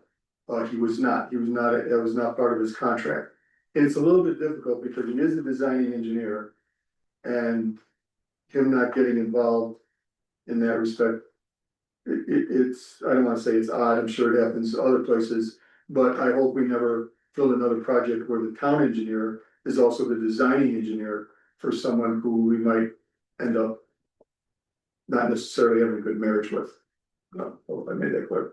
And so if the board will allow me to go ahead and meet with Brett Collier. I would approve that or direct you to do that. Yeah, and then I'll report back. And see what it would be and what costs would be. Yeah. And what limitations. And, you know, that's, I have, I don't know if this is out of line for myself or not, but we have a lot of people, I don't know, maybe I shouldn't say a lot, that have not been able to pay their water bills. I think some of them are just seeing what they can get away with, and some of them, may really be in some financial dire straits. And I don't know if the board would be interested in offering, and it would have to be all calculated out, how much per hour, and how many hours, but use some community service to help offset their, pay for their bills. And it's just a thought that I had, so What do you think? kick it around. I'm a huge fan of having options. The only issue I have. I mean, just making sure we don't get in any trouble with like Liability. liability, like creating wage or slaves for the town. I don't know what. Or Yeah, somebody like, defer on the job or something like that. It's just an interesting thing, the way that people are being. But I totally think the methodology is something that I'm a fan of, is giving people a non-monetary way to deal with current monetary issues where they're kind of stuck and don't have a I second. mean, they've received the services already. Yeah, We're already getting to the point where there are people who won't be able to do that, and we're gonna have to shut their water off. right, So what we're trying to do is find a wider yeah, range of options. As opposed to just pay me or you get a lien against the I property. just need 5 minutes to come into the. So that's. So I would wonder if there are things either with social services in Sewage County that allow, I mean, you know, having a family or person's water shut off is a big deal. If there would be things that could be available through social services to help with people. LEAP money is for usually heating money, but I know that I would wonder if there's any kind of money that's available to say LEAP, but first of all would be social services.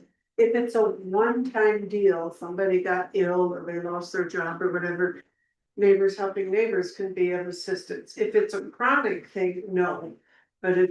But we have Because one in particular that's running an Airbnb out of this house and not paying their water bill. Right? Exactly. And I'm just as long as we aren't breaking any labor laws, that's what I'm talking about, making sure this. So do you want, Ariel, do you think that Yeah, that's then, you know, something to do, I mean, how would we do it? I think it's a really great idea. I think you should talk to the lawyer about it and see what he thinks about the liability concerns, and then we could move forward with Maybe a figuring waiver? out the pricing. A waiver? I think there's. Yeah, like a waiver would probably And, take and care courts offer, community service in lieu of, in paying the fines. yeah, pay for it. yeah, I kind of question that. I mean, I think it's good for people to have options, but I would sort of question having people come in to say, you know, do work or something instead of the water bill. If it was a one-off, then I would say, okay, let's look at what we can do. But if it's a consistent chronic sort of thing, then I think we're digging a hole here, Sure, I get that. you know. I'm on the opposite side of that issue. If we could, I'd do our whole fee schedule that way. Well, let's research it, kick it around some more, get more better board members here. and- We put that on the agenda. The other thing we offer too is we have been offering payment arrangements to people who are struggling, and so that's been pretty effective. we could do getting things- down the higher ones. We could do things like charge interest, we could do liens, we can do all that stuff, so there is harsher ways of dealing with it, which we're trying to kind of avoid. I mean, I look at, if I was in the position of that and I got behind, I'd love to be able to work something out and say, you know, let me volunteer for the this and that or whatever. But it shouldn't now be the ongoing way that I pay. It's my not water meant to be bill. that. But if it's something to get somebody caught up with her, then yeah, I think you should work with people as much as we possibly can. The idea of an Airbnb not paying their water bill, then I think we need to really take a look about revoking their Airbnb license. They're getting income for that, they should pay their water bill. And I think we need to look at, you know, part of the agreement that having an Airbnb, you've got a special conditional use permit in order to do that. And it's not like you have a business, but commercial district, you have a right to do business with Airbnb. Yeah. That's I agree. conditional use. I agree, and I think they would, you know, if we shut their water off, because, I mean, they're, how far behind on this particular? It's $2,000 a year. Wow. Okay, so I think that's where you got a 30-day notice that say at such and such a time, we're gonna turn your water off. There's no reason, I mean, we have to do that one. No, Yeah. because that's I was inexcusable. thinking we should do it this time. Yeah, That's, you know, we have to do adulting at the same time. right. Would you like, Well, would you like a motion to, notify this particular homeowner? That there'll be a shut off? it would seem that wouldn't need a motion, No, that I would was be a just normal thinking course of business. It is, Correction. it is, yeah. I would say anybody who runs a BMV and doesn't pay their water bill for 6 months is Yeah, that's, definitely. that's not good. And there had been something, I think, I don't know, you might even check, I was looking at checking at what's available. There had been something maybe with Aventa that years ago where they could offer some help with like a short-term loan for people who found themselves in difficulty. And I would say, yeah, no payment plan for them either, they pay it or they don't pay it, That's it fair. waters off, because Well, they're. I would say that's fair, cause he's been notified a number of times in a number of ways that he's.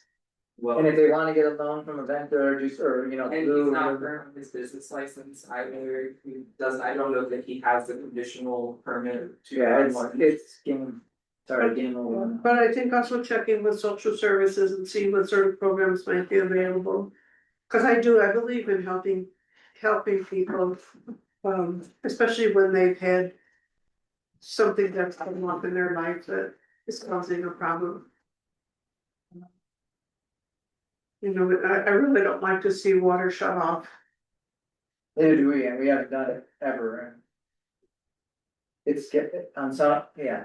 And But I think that if there's somebody who's been struggling to pay and that there's some project or whatever, we can say, look, this is a way you can work this off, that we might need it. So just, I think this is what it's saying, what we're saying here is that we're opening up the options to other means. We Area. are really short of labor in the town, aren't we? Like, Well, I mean, there's things like, I was looking at like down some of our alleys, I mean, it is just weed central, and it's We 6 have- local right of ways that just are completely weeded, and we've overtaken, done some good stuff on the streets, but now alleys need, you know, pulling. And it's about to go to seed, I mean, we're literally like within a week of it, them going to seed and dropping all the seed, and then we waste the opportunity. You know, or just doing, you know, a day or whatever of picking up litter or this sort of thing. I mean, there's things that town could use help with and maybe we could do this, but I just don't think this should be open it up. No, I agree, I think it should be on this Could be one discretion of the time, clerk, it should be at the discretion of the clerk. And there's, I mean, I'm just gonna open it up to perspective here, there could be people who would love to invest their time into the town. That would love to beautify the town, Well, I got an idea, why don't, if they're caught up yeah, and they wanna volunteer yeah, that's. forward, pay a forward style thing, that Yeah, might work. I mean, obviously, but. But I mean, it's just like, if people are getting in the rear because they know that there's an option for them to just work it off, that's not the best option. Yeah, I'm not sure, it would depend on our finances as a town, obviously, but I love the idea. Just saying, Okay, let's research a little. Yeah. Well, let's keep our, you know, let's have an open mind, yeah, Okay, yeah. alright, Let's call was something. there more on your report, you might There- get, No, you that's might it, get a good that's deal it on for now, labor. there'll be more. okay. Moving along to the CML conference report, clerk's report, total clerks, we can, yeah. Jeez, Ariel has done so much this past month, it's like mind blowing. It does look like a lot's getting done from somewhere. I've been running around for a month, Yeah. running on fumes now, but Yeah. still excited about all of our. Pretty much, I just wanted to add a few things to my clerk's report that I forgot, and kind of came up during this meeting. I did talk to FEMA recently about our floodplain insurance and mapping, and we currently aren't mapped. They pretty much told me that if we wanted them to map it, they really laughed in my face about that. It sounds like they don't have the capacity or the funds really to do mapping for us right now. But they said that we could get third-party mapping and that they would approve as their own. That sounds good. So I've been looking into that as well. I have a friend who does FEMA mapping, as their career, and they work closely with FEMA. Their partner is a FEMA employee at this time. So that's one way we could go. like If that. you want me to keep pursuing that, I could talk more with them, Do we otherwise. need to do like a RFP for that, RFQ or? I wasn't sure about that either. I was hoping the attorney could answer that. I would say that's the kind of a specialty item.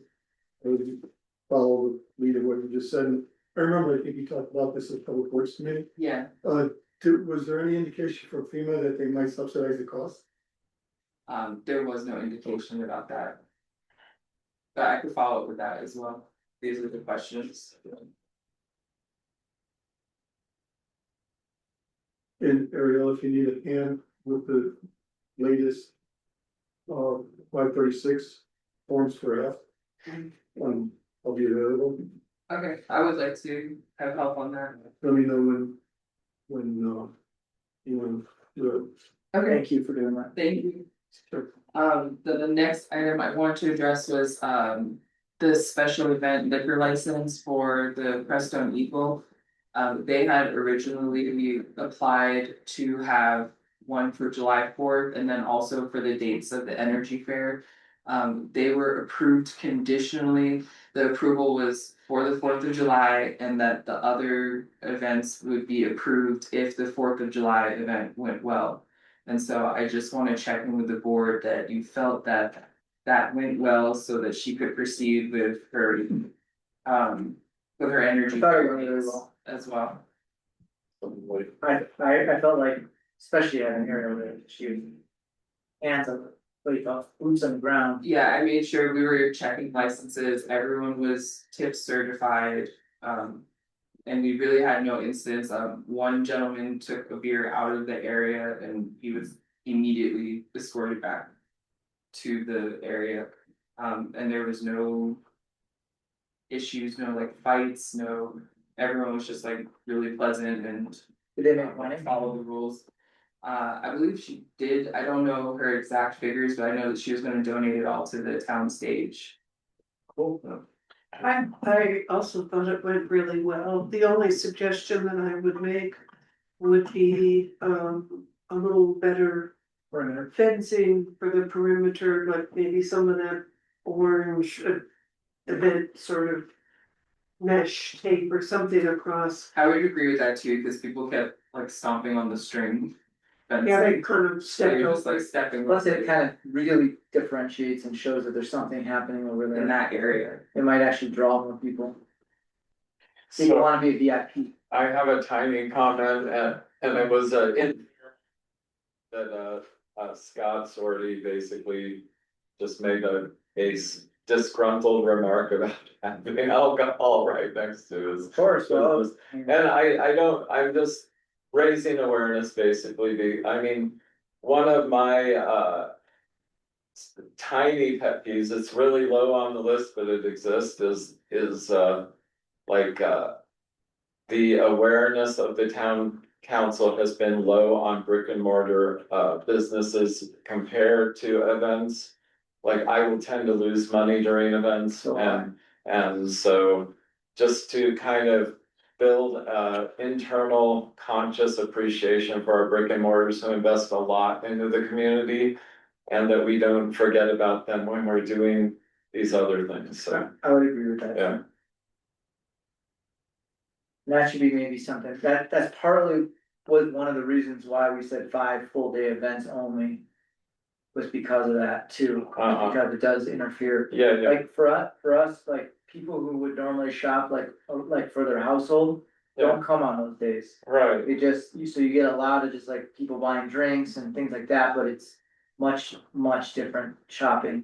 and sometimes it's about like on Memorial Day, not. Having an event maybe on the Friday or the Saturday and leaving the Monday for the local. One other businesses. option would be local businesses could get like a free booth. That would be interesting too, that's not a bad incentive, Because then you're like, you could just move over there and be part of it, right? already have your inventory. It's just, it's somewhere in there, it's just not forgetting about the brick and mortars, so. The other thing with the alcohol thing, you know, she is doing it as nonprofit and donating the money, so. And, you know. There's been a lot of things that other businesses have done to step on other businesses, so. I think it's fine, it's just a note, a footnote to stick in our brain somewhere, I agree. so, It's their.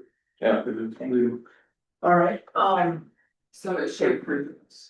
I would say, I would entertain a motion to approve for Energy Fair. I make that motion to approve For a second, the one-time permit for the energy fair. Second, No second? just wanna fail from lack of second. I have to abstain because I'm on the. Although we'll have to hold it to the next meeting, because we don't have a, That's weird, but that's the problem with the quorum. yeah, Okay, So are you not having the motion? not. there's no second, There's no second? yeah. Failed for lack of second, Okay, I will second that motion. okay. You got it? Did you erase it? No, I got it. Alright. I have the second. Alright then, all in favor? Aye. Aye. And I have to abstain. Yeah, so then, Doesn't matter. and it fails for lack of, No, that actually passes. You have a 2-to-1 vote. 2 ayes. I thought we need four, like a full four. Nay. We should have four. Two ayes and a We have a nay. quorum.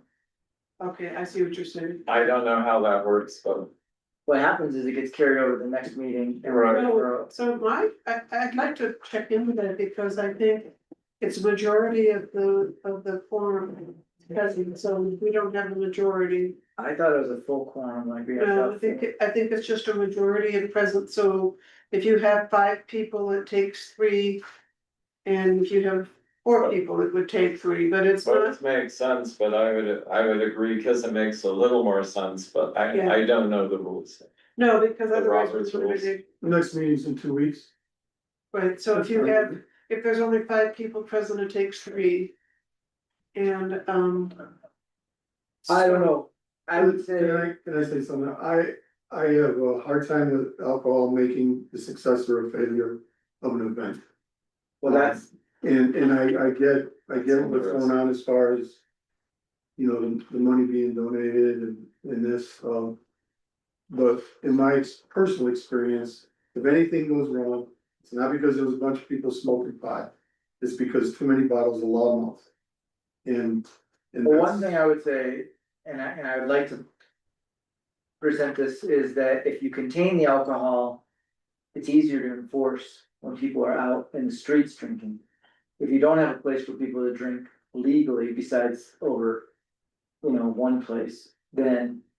You have more people like over at their cars drinking and things like that, so.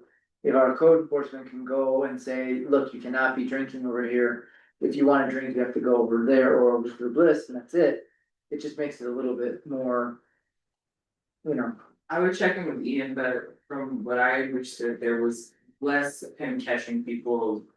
Open containering in the park with the.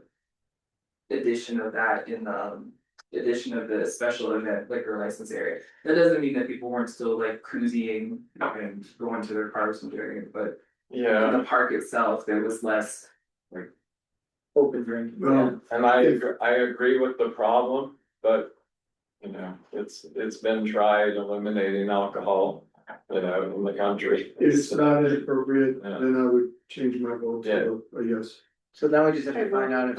I did look it up in Robert's Rules of Orders for a motion to pass, it requires a majority vote of the members present who are legally entitled to vote, assuming a quorum is present. Majority is defined as more than half of the votes cast. Okay. So right now, it wouldn't pass, because we have 2, 1, and then abstain. Well, 3. He's voting. If I you're changed my vote. then it would pass. Okay. I agree with the loudmouth thing as a problem in general, I don't think Well, the nice- humanity's been very successful at stopping it. But this last, but my understanding is that also would pass. That it would It would pass. pass. It will Now- require, Oh, now it require would pass, but it appropriate was 2 effort. and 2, it wouldn't have passed, because you were abstaining and, Still part But of. mine's not a no vote, just an abstention. then probably you're. Oh, wait, it was 2 and 2.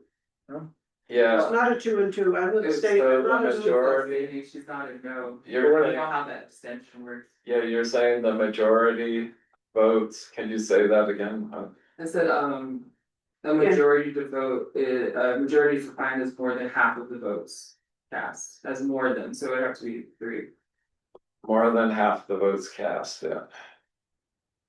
Well, Well, we got 3, let's just go with it. However, I'm not I didn't mean to twist your arm or anything. But you're part of the quorum, You seem to have your own you are mind. part of the quorum.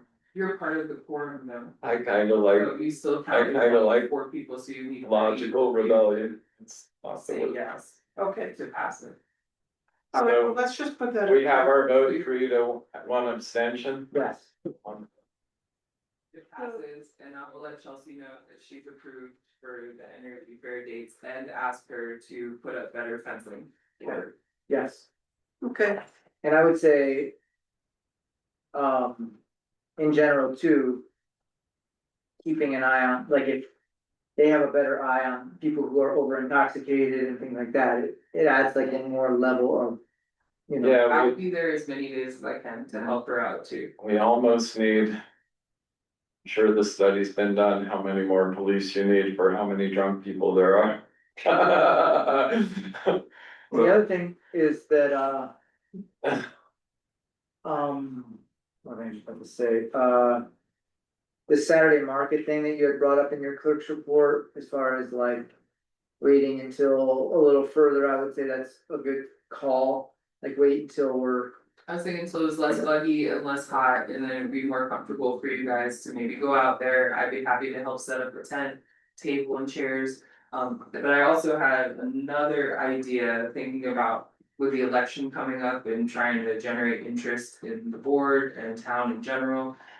Maybe we could have like an end of summer, early fall, like barbecue, like block party, and invite the townspeople to come, and with you guys there, you could meet and greet with them and encourage people to run for the board, maybe.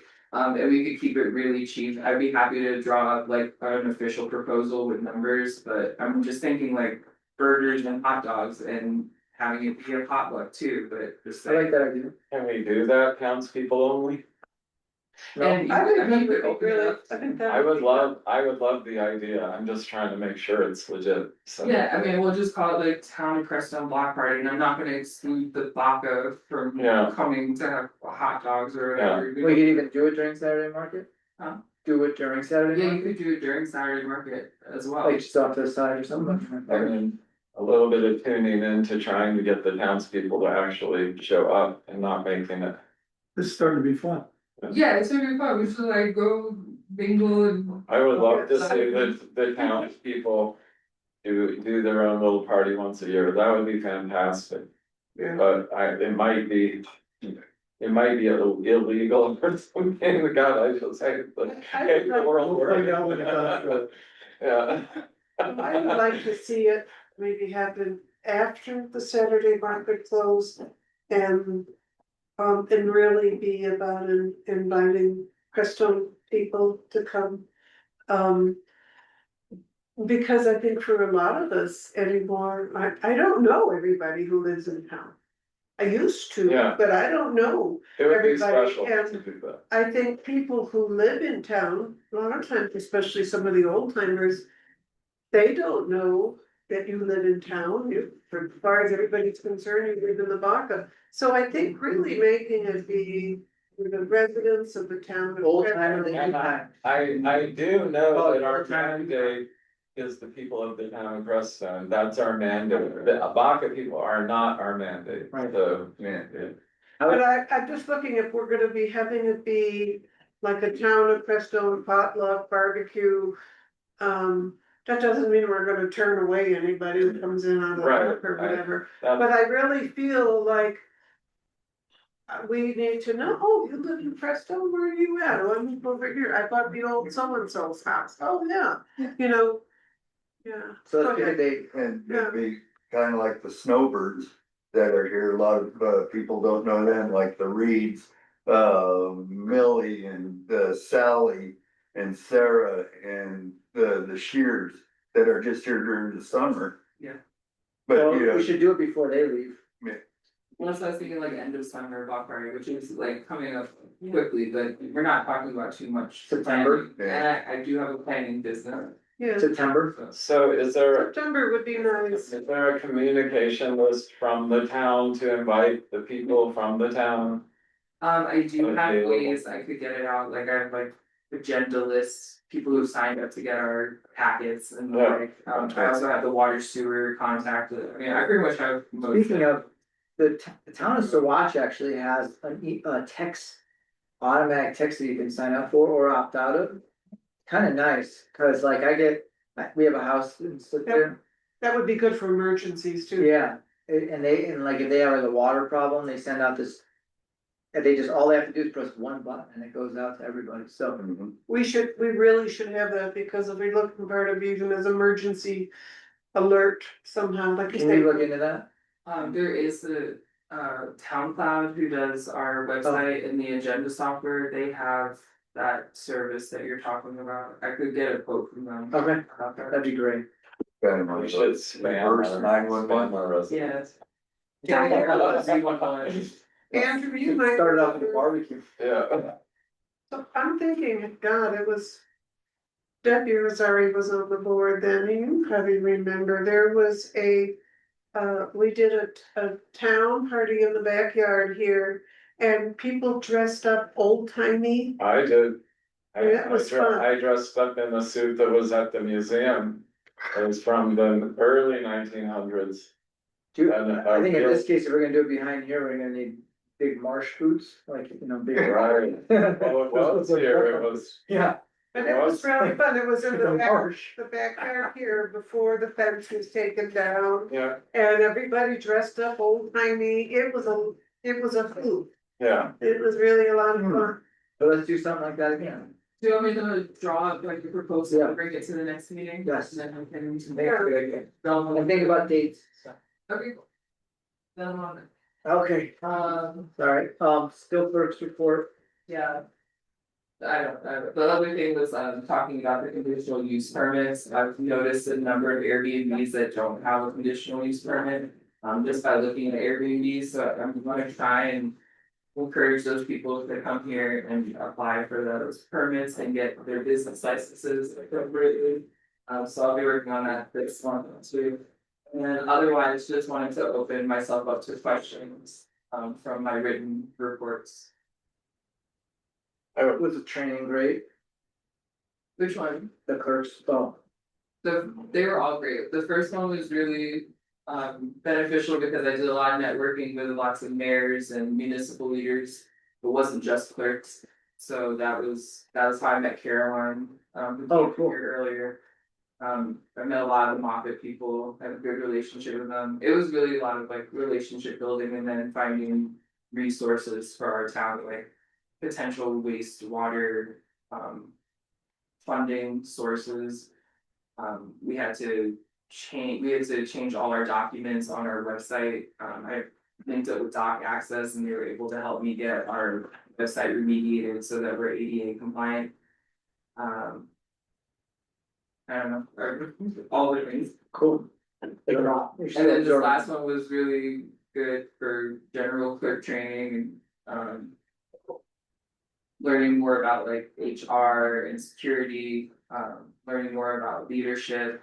A lot of it was about like not burning out and remembering that we're public servants and like finding your why, about why you do this and having that carry you through any burnout. And then again, just a lot of networking, being able to talk to other clerks and ask them questions that I have, see what like technologies and resources they have and are available. And really what I've learned from all this is like, there's so many municipalities out there that want to help us and are willing to help us with anything, with questions, with finding resources, with giving their resources to us. Alamosa offered to help us with our communications, just like developing policies and ways to have better outreach with the public. I mean, the lady over there said she would do it for us, essentially, so it's been a really good time for that, and realizing we're not really on an island, everyone out there wants to. Yeah. Even when it feels like it. Even when it feels like it, and I did a lot of talking with the people particularly in this valley. Ideally, hopefully in my mind, we could create some kind of like coalition at some point where we help really support each other, since no one understands our issues like people in Delmore or, Moffett. It's just not the same in Breckenridge or Fort Collins and so. It's great, it's great. Yeah. As far as Moffett and that whole judge thing, we're gonna put it on our agenda for next one, but. Have you talked to the judge at all, or is she still? She hasn't gotten in contact with me at all since I reached out to her. I'm gonna try and reach out again, but I know Seth said he was gonna try and reach out as well. But I haven't really heard. It was supposed to be this Friday, It was supposed to be last Friday. last Friday. Yeah. Nothing. I didn't There's hear. So once you get a bill from her, that's when we're, Well, that's when, it's the time, to really talk. yeah. What happens at court. We tried on our end. We did everything we were supposed to. And Summons are, maybe, but summons are. Yeah, we got failure to summons. appear. and maybe it would help to like link up with Moffett and share the thing, but maybe she would be more interested, having. Well, we can't pay $850 not have court, especially if, it's every other month and we've kind of. It's ironic, this is probably, since I've been here anyway, the first big issue, and you can't pull it together. Yeah. I mean, I don't mean us, but no, just like in general, Yeah. we couldn't pull it together, yeah, it's pretty frustrating. It's embarrassing. Especially because we worked so hard to get the municipal court back into order. Right. To be able to do this. So just a couple of things. First of all, I want to compliment you on your well-written and presented reports. They're very thorough and very well written. She would know. As a former editor, I greatly appreciate your writing. I wanted to mention a couple of things. You talked about you have a number of things like business licenses, et cetera, all kind of due around the same time. And wanting to stagger those things out for your workload. I think that's a great idea. And, what, you should make that happen. I also wanted to say, that you mentioned about learning about how employees, staff who are part of a common culture, rather than just skill levels, how important that was. And I think that's so true, as having owned a business for 33 years. It was more important if that employee was on the same page, had common goals, rather than just on their skills, because to be a team, you really need to have a sort of a common culture, and we're all into this. I thought that was a good point. And then you also brought up about the fire ban. Normally at this time of the year, our monsoons have come in and we dropped the fire ban, but the whole western slope is on fire, and so I don't think we should drop the. I was waiting for you to get into monsoon, hopefully Yeah. we get into them. That's something we should reevaluate next month. You can be kind of ready with it, I mean, like have. Yeah, I'll have it ready for you. It was more just a reminder that it was still up there and that if we take it down, it just has to come down. I wonder if those signs are getting kind of ruined, but I guess it's a good thing if they get ruined from the rain. Yeah. They've lasted, pretty much 6 years now. They sound still holding up. Yeah. I mean, I noticed a little bit of like rippling and stuff, but they're still getting the point across, which is good.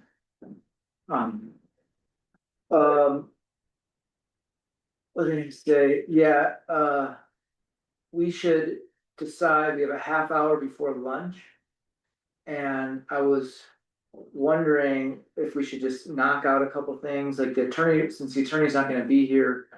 If we wanna get this 3 mile and this IGA amendment done real quick, I can discuss what it's about.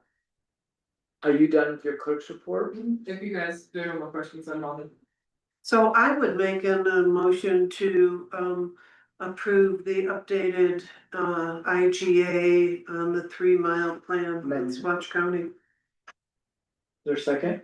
I'll second. Okay, discussion? Do you guys want a little insight into this? I would like an education wherever I can get one. So, about 2 years ago. This came up because of the cell tower, maybe it was 2.5 years ago, three. And it was like, okay, we have this agreement, it's a 3 mile protective thing. What it does is, if we do anything or the county does anything within this 3 miles. That's somehow like affects the town or affects the county, that we have, either side has to give notice to each other. And basically say, this is gonna affect your town, you guys should know about this, so it's kind of like a. It's not that we can really do anything necessarily, but it gives us a little more heads up. And Cell phone towers, conversation and. like an application for the cell phone tower comes up, it goes to us. And if we don't get it, then then we can get on their case. Yeah, So we can't really, we don't have any authority to say yay or nay, but what we do get is a seat at the table. and we could inform the public and any number of things Right. that are Somebody's important. wanting, Yeah. yes, We can say we're for it, then please. Yeah.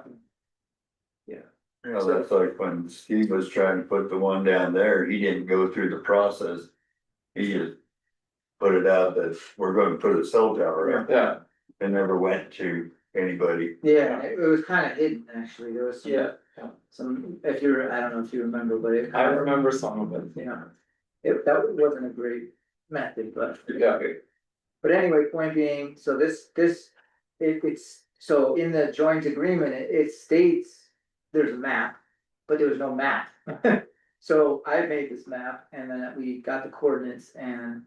oh, Lawyer drew up. that's what that thing was. Yeah, so the idea is now we have our amendments, they're set and they go in and then the county approves them too. And then it goes into the file, hopefully. Yeah, okay, And obviously we keep them in our file signed, they keep them in their file signed, and it's kind of like the same thing we do with every IGA. okay, Alright, so all in favor? Aye. Awesome, sorry. so we got through that, public works report, we could do that real quick. I don't know if Brent is available, but, I don't think he's coming today. I saw him drive down the street with the truck. well, is he planning on coming in for his, executive session? Last time, yes. Yeah, so that will be after that, so what I was thinking was the liquor license renewal application could come right at 1:00 or 1:30. Okay, perfect. Scott just came. So we'll do 1:30, that comes up, then we'll go straight into Brent's thing at probably like 2:15. But I'd like to knock out some stuff before then so we could just do public works report, because it's all in there, so let's look at that. I guess I could quickly just kind of read it, unless you guys want. Good. Replace street trees on July 10th, removed old trees and planted new ones sourced from garden center and Salida, initiated both manual hand watering and automatic irrigation to support healthy establishment. Nutrient feeding for the new trees will also be initiated. That has to be done right away. And speaking of trees, those plums are coming out again over here. Lots of them, lots of plums. So you might wanna give like a preliminary like heads up to the community about those plums. So that about the plums, lots of Okay. plums. But they're not ready yet, but last year she pulled all the plums and it turned into a I saw. that. Facebook drama. So I'm going, the case of the blue line. so it's Plumgate, so she can get ahead of Plumgate this year. Yeah, I think cousin, you ordered a flowering plum for me and it's plumbing all over the place too. This was supposed to be strictly an ornamental. Yeah, I got one of those. Well, they're ornamental, they are ornamental. Yeah. They They're were called supposed to- bearberries. I talked to Brady's about that.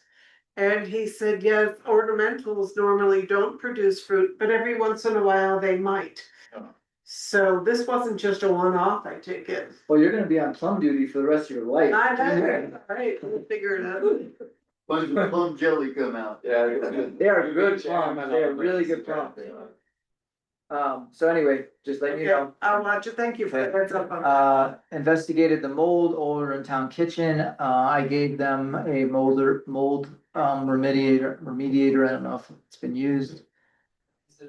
Okay, identified potential sources and begun treatment today using a spray solution to help mitigate the issue.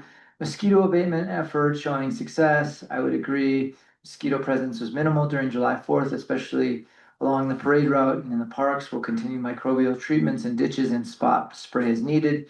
4th of July flag placements, flags were placed on veterans memorial graves prior to the holiday and collected afterwards. One question is, do we want to leave our flag out here all the time, or is it supposed to come in like on weekends or at night, or what do we do with our flag? Because we had that windstorm and it was, I mean, I would recommend having two backup flags and keeping it out all the time. Just because then you can, I replace my open flag all the time and keep it looking nice. I think that's the most important. what are you doing with yours? But I just leave mine up, Leave it up. right, but before, we used to just strike the colors during the weekend. And then put it out on Monday when the town hall's open. What is it, what do the people think? Because I do think that it's either like, either out or it's put away. It's not, there's not a lot of consistency with the, I mean, we're not gonna fold it up properly. you roll it up, I think, right? Fire off a cannon. when you Yeah. put it up. I don't think there's any problem just leaving it on. All right, Having backup flags like okay, trustee Robinson. all right. I mean, it is kind It gets Nice. better, get rid of it. of, okay, Not a lot of people live in the country these days. well, then that helps bring us. Or a Colorado flag. Okay, backflow prevention device installed and tested, that was what we paid for today, that was one of our bills, installed a new backflow prevention device. For the upper sprinkler system, completed, tested of all testable upper irrigation system and compliance. And allows for its approved use, do you know if Scott's already paid that bit of money that we? Did we ever, you did pay it? Oh, He great, came in and paid his entire balance. nice, we're including the money for the broken sprinkler that he did? Yes, it Okay. included that, it included business late fees, it included his His- water bills as And then well. also his new renewal license. Yes. Okay. Traffic survey for Alder, the traffic monitoring device will first be placed near Alder and Silver to collect data for potential four-way stop at that intersection, so that was them that initiated that. Traffic survey for Alder and Iron. That's up there. In coordination with the county, after the Alder Iron survey is complete, I think he's got that wrong. Alder, oh. I think it's Alder Silver, not Alder Iron. Anyway. The device will be moved to Alder and Iron. Oh, okay, so it'll be up there. For additional collection, once both surveys are finished, stop sign installation at both intersections will be coordinated with Swash County. Okay, so we're thinking about putting another one above us. That's cool. Well, that's gonna be tough during the winter, Just because you're on an angle. coming down. And that, and with all the trees around there, that was one of the first places we scraped out during the winter, cause that would ice up real fast. Huh. And putting a stop sign there would just. That iron, I would go against that. Well. In the summer though, Summer, yeah. people are speeding up down this hill and I've seen them go a lot faster down than I up. see it all the time. Yeah, I'm sure. So, in the winter, hopefully, maybe it'll bring more attention there and then they could actually go up there and plow quicker. Yeah, Let's just see, huh? Put in a rumble strip. Well, that's what I would like to do. And that's why I keep thinking these rumble strips. There aren't any kind of signs that you can, like if you could pull it out, put a beware of ice sign. There in the winter, it would be so, Yeah, and it's not. yeah, icy road or. icy road and then have it be a stop sign in the summer. That There's a would- lot more people that that go would up be and come nice. I'm down. not sure it's available. There's a lot more people that go up there in the summer because the campground's open, so it's more for summertime than winter. I see. And So why not at Granite Street even one? more. That's even closer to that incline coming around the corner. Yeah, it's a mess during the winter. Alright, well, let's see what they say as far, cause they're the ones that plow, so. Yeah, Well, I know, we come out at carbonate to Alder all the time, that's how I travel down. And boy, you really gotta look to your right to the north coming down, cause those cars really come booking down like from the campground. And, yeah, I totally agree. I think it's too much. I think that's where we also need to put some. you think there should be a stop sign up there? I think there should be, like he said, rumble strips like coming into town, Yeah, especially I this. would agree with a rumble strip. Yeah. Yeah. Just something to make people more aware. I don't know if it has to be a stop sign, but Mhm. Yeah. but something that just like says, hey. Okay. Yeah, they put in a series of like threes, rumble strip. Yeah, I like Rumble that. strip a little tighter, rumble strip a little tighter. Yeah, I don't know if the county has the machine for that. I actually think that we could get away with like our own The thing that, raise. Yeah, that we take out. Yeah. I mean, I don't know what happens with like drilled holes in this concrete over winter or whatever, they might, just as long as they're plugged, so they don't fill in. during- so when you take it out, you plug them. Yeah. Gotcha. Ice and expansion. Yeah.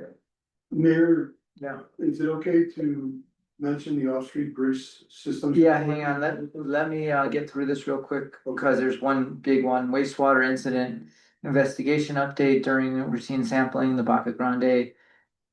Had an incident of high BOD wastewater was detected entering the system. I consulted with the ORC and wastewater specialist to investigate. In order to help establish the origin of the elevated BODs, biochemical oxygen demand, which appears to be the result of an unauthorized discharge. Targeted samples will be conducted in our system. The following are the minimum tests needed for sampling. So he's asking for $600 for 3 sampling points total, 600 total, so $200 each. These represent the minimum testing necessary to conduct proper investigation. So I don't know what the board thinks about this, or if we should wait one more. I personally don't wanna wait, but at this point in time, I feel it's necessary that we just hold off. So possibly a little bit more discovery and then bring something forward in either the first or second meeting in August. so what was the cause of this discharge? That's what we're trying to figure out is, And we don't know who or where? well, what you do, I guess, is you isolate sections.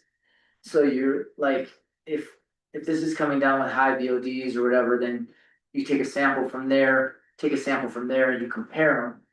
Because then you can kind of see what's what, like if this one has low BODs and this one's high BODs.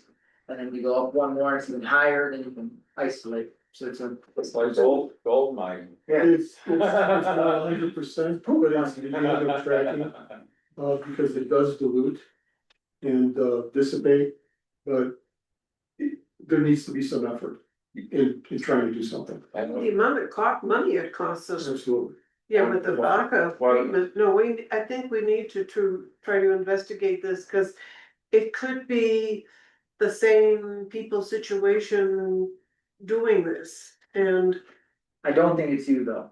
I would be surprised, cause I look at my volume I put out, And yours wouldn't have BODs in it necessarily, BODs being, being biochemical oxygen demand. What Yours would be more like bentonite. so I have, clay. yeah, I have a bit of clay coming off in my, when I do turquoise. Tumbling, then it sheds clay, Mhm. so, But it's. that would be absorption. I mean, I have a barrel that's about a gallon, and it probably puts out that I don't think much. so, Lonnie.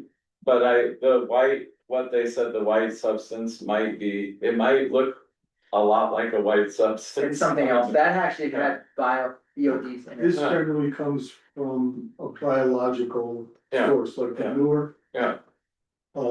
Butcher shops. Yeah. That sort of stuff. Yeah, well, that. so what are we thinking, like fats, oils, grease? Paints. Blood, Paint, it's oil, well, not necessarily paint. oil-based paint. So if somebody should dump motor oil down, Well, that would show up as a slick, or else what? oil slick, that like from a deep fat fryer or something Oh, that type of oil? Yeah, right. for the BOD, I mean. Yeah, because they would have whatever fried in there, like chicken, for example. They think that it might be some kind of dairy product, they don't know. If What kind of white product? dairy product. Or dairy product. So they don't know what it is, and if we get these samples, we'll get the minimum understanding of what it is, and then you can isolate it. So I did- what would be the reason for the delays? I would like to get through the rest of the agenda for today, especially the executive session. But I did check with the laboratory.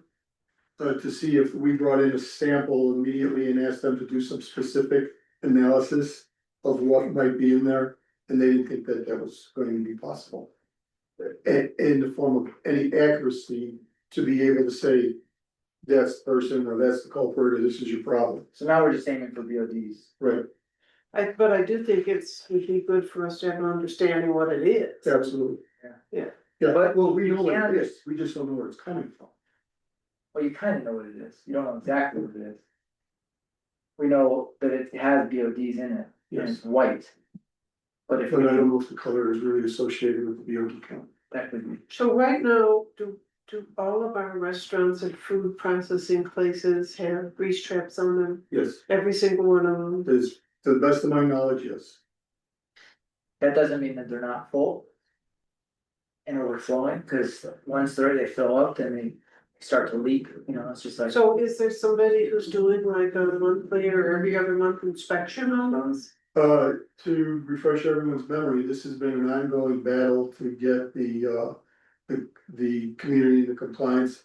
Our fault, not theirs unnecessarily, although I think all restaurants and that know that it's a requirement, but we were lax in enforcing that push.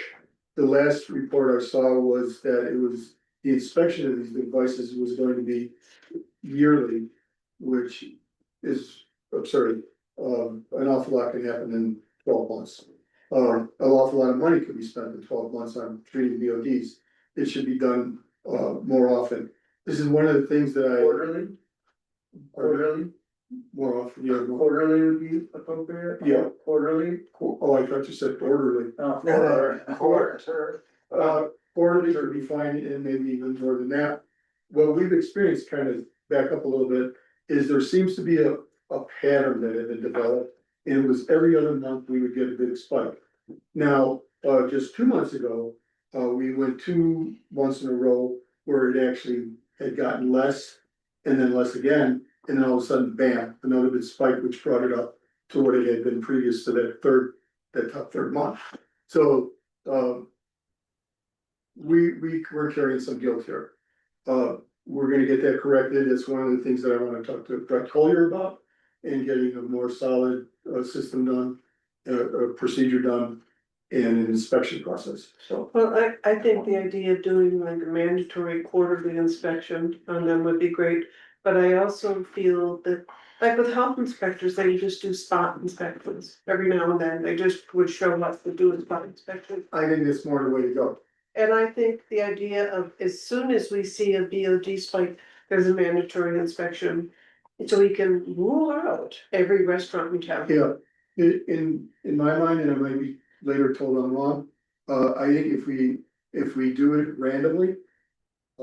Not all on schedule, we'd be more successful in finding who might be Yeah, doing it or not. The other thing is, I think we should not associate it with when they do their inspection, but we should also do inspections of our own manuals, maybe, periodically. We kind of need to intensify our ORC of our wastewater, even though we don't need an ORC for wastewater, because we're not doing the treatment. We need like another level of somebody doing, Yeah. same way they Yeah. check water.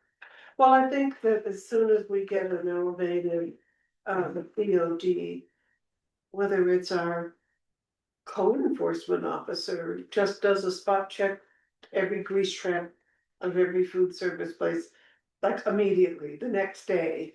And if you, like you say, if you find some place that's just overflowing, and also there's the questionnaire, what have you put down in the last 3 But the thing days? is, we don't always have to check, grease traps, you can also go into the manholes and do Right. checks, and we do have a tester. And what that does is it makes it kind of like, they don't even know that we're checking, and we can isolate. Because if, say you did one up here, you know, nothing below is gonna be, Right, or, right. you do one closer to. Wherever it is, there's ways of isolating. Well, and I think I'm doing increased inspections like this randomly, and especially if we see an elevated BOD. I think the food service places will really take it seriously that, we're on this and it has a big impact. It's not just some willy-nilly or whatever, we get around to emptying the grease trap whenever and, Well, that's something that I think. You know, I don't wanna beat that horse here, but by the time we get the report that there's been a high BOD count, that stuff has been flushed down the system, into the treatment facility, and already been billed us. So we've got to develop a process that we don't rely on them to tell us we have a high BOD.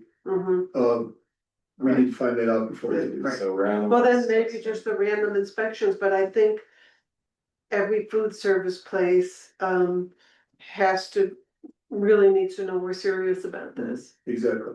Yeah. One thing quickly back to, how's that ID thing coming in? Has that kind of fell by the wayside a little bit? The ID is like for us. Yeah, because I kinda got pushed, we got triage low, but Okay. it's still on my to-dos. okay, cause I think like, for instance, if we had somebody with an ID that goes into these places, it just makes it a little more official. For sure, I also, for the code, I believe they're supposed to be maintaining inspection logs as well, and the clerk is supposed to have access to them at any time. So I could also go check in other more businesses too. So maybe we even create like an easier, like a form or something that we hand to the businesses, like, use this for, and then it's easier to turn into. 'Cause we do it like when we have soups on our thing, we have to monitor the temperatures. And then when the inspector comes in, they read the thing and everything has to line up with like the soup that you have and what time, how long you cool them and stuff like that. It's really important. So I mean, I'm just, and then they have a sheet that they gave us that keeps that going, so I know it's another thing on your list, but maybe even, Brett Collier has one. They have some kind of form specifically. It's something we can even develop. Alright. Did you wanna talk about the bridge? Yeah, real quickly, I could not open what they had sent on my tablet. And I think what I'm looking for here is, if you can find it, what did they designate in this last inspection? That our bridges, on the load limit, should it stay the same, is it been decreased? And if it is to stay the same, then we should authorize the clerk to sign the document that they sent. For us to say everything is as you presented it in the inspection. Or load limit, and if it's not, then we need to change that tonnage real quick. And then sign the document and send it off. Is that how you interpret it? That's what I heard. Okay. I couldn't understand it. I didn't understand it. I took a couple of guesses, cause I couldn't open it. Well, then your guess is better than mine, and I had opened it. I mean, that's, from what I read, that's all I could do. It's written in C.E's. Yeah, Unbelievable. they are. Code, Did you see anywhere in there what they designated the new, if it was designated as a new tonnage limit? I don't remember seeing that, I thought it was the same. 3 tons. We pulled it up. And if it is, I would have a motion to authorize the clerk to sign the document and send it back to. State of Colorado Road and Bridge. Or whoever it was that, the gentleman that sent it. Okay. That's something you can work on a little bit, like if I you get, don't think I could do any more. oh. Do you want the report in paper? I don't really need it, all we do is if we got it and just a clarification on what the tonnage is. Could I get a printout of it? 'Cause I'm pretty good at reading those. Yeah. Right. Yeah, so. I have it here if you wanna look at it. So we have 1 minute, the only thing we kind of missed really quickly was this Public Works Committee meeting. Is there any questions, if anybody, or any comments? We had some directives, Ariel, to issue CPCH permit, we got that already. Address, about the contract too, I haven't heard back. okay, and then also, I mean, there's gonna be a bunch of stuff with them to close out, so we just have to create like a checklist just for them. Brent, to grease trap thing, we haven't seen that yet. I don't think. He said he wrote a letter, but I have no idea. Yeah, It's supposed to be in here, in our thing. Brent, I'll follow up with Elby on the road paint, traffic counter reports. Investigate irrigation leak, he did, sounds like he did that. Culvert blockage. I don't know about, oh, there was a couple culvert blockages I saw unblocked. Monitor BOD levels, that's a big one. Determine capital fund use. Okay, so we did that. Dennis to contract timberline booster pump, that's something that you're gonna do. yes, Because we need to figure out how much it. yeah. And then remove trees, that looks like it was done in the traffic studies being worked on, so we're good on all that. Let's go to lunch. We'll take a break for an hour, be back here at 1:30 or before. So I wanted to mention to you the part of the issue with it. It seems to me if we're about something. More time. Time is 1:33 and we're back in session. And we're gonna start with liquor license renewal application from Love Enterprise. There's an attachment in your binder, Love Enterprise liquor license renewal application.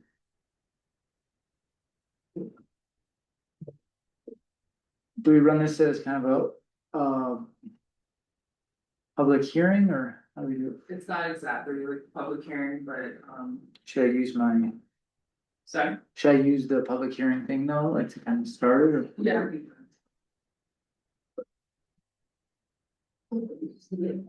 Yeah, we run a public hearing, and you can turn on the mic by signing by 1 o'clock. We're having a application renewal. That was cool. We're gonna have an application renewal. Before we begin, I'd like to explain the procedures for today's renewal. To ensure an organized and respectful process, both sides of the issue have an opportunity to be heard and present their case. Reasonable time limits will be established if necessary with the consent of the board. Witnesses provide a testimony. Following presentations, there will be an opportunity for rebuttal. Questions and testimony should remain relevant, respectful, and non-repetitive. I may limit harassing or irrelevant questions or testimony to maintain focus. Time limit, let's say 25 minutes or a half hour for the total, for the whole thing at the most. We will begin with the introductory presentation by the town clerk. I reviewed the liquor license, it looks to be in good order, they've paid their fee to the town. And I believe to the state as well, they paid it to the state. Going through their file, I haven't had any reports from the sheriff about the business. I have had complaints and reports from concerned citizens about drinking in the park, as well as drinking on the sidewalk, pretty much alcohol consumption outside of the diagrammed area for Love Enterprise, like at the Bliss restaurant. I did speak to Scott about this in the past, and he did put a PSA out, but I have still seen people drinking in the park and on the sidewalk, and still received complaints about it as well. The other concerns that have been reported to our office are reports. I don't have, I can say that I've seen the drinking on the sidewalk and in the park. But these next reports are concerns that were brought to me that I don't have any personal knowledge or proof of. But concerns of over serving, concerns of people being drugged in the premises. And concerns of drugs being sold on the premises as well. But again, don't have any proof of those last two reports. But keep in mind, board, that we are now quasi judicial,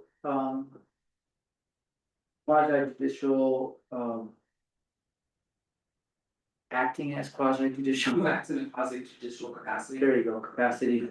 And that means that we are supposed to hear testimonies and reports. And then we'll hear from Scott, and then we make a evaluation based on what we hear, not so much what our opinions are. And then we can also speak from those reports, but we cannot necessarily bring in our own bias. So we have to sort of stay judicial in this case. So, do you want to speak on those? Yeah, when did you hear the, as far as I know, we did issue the PSA, we trained the staff, or we, informed the staff of the new. Since we had that conversation, I have still seen people, including your employees, drinking in the park. Okay, I didn't know that. Drinking in the Pearl Park and then also on that sidewalk area. Well, what we've been implemented was, the staff were told that if somebody did it once, they'd get a warning, but they were also told in that warning that if they did it again, they'd be permanently 86. So that was just to kind of rein it in. And the difficulty is that when we're not there, it's very hard to control. So I'm doing a bit of a purge this week. I did get. You're doing what, sir? A purge. I did fire somebody this week. Somebody who I felt was kind of lax in that way. And we also stopped people walking from they might be on the side deck and they want to go to the beer garden. And so what we've asked people to do is turn their drink in at the bar, we put it in the serving window, and then they walk around and get it. So we're doing that stuff. I wasn't aware that I'd only heard of one infraction that was dealt with by a member of staff. Other than that, I hadn't heard it. As for drug dealing, I sincerely believe that to be false. And the roofing, there was we thought there was 2 cases. Turned out there was 1 case. We looked into it. The second case was actually somebody who'd been in our bar and then gone to David Swain's and smoked a dab, and she just lost it. So we thought that was a roofie because of the way she lost it. But when we looked into it, we found out that's what happened. The first one was that guy, and he concluded that he'd been roofied. We don't know where that. I mean, did it occur with us or somewhere else? If there is a roofing problem, I mean, it's not us who's causing that. We obviously would not roofing our own clientele. That's something that might be happening in town. So I brought some attention to it. I spoke to the police patrol about it. That I was, Concerned. that there was something going on, and that was when I thought there was 2 incidences. So I did speak to them and asked for their support, and I told them that I was on it. So I feel like we put in plenty of measures. It's still dealing with the general public. Right. Okay. So Our job is, not to. We are supposed to kind of encourage business, we don't wanna like hold back business, but we also have to maintain, a strong level of, public welfare. Concern for public welfare, as well as, make sure that the morals aren't being impaired.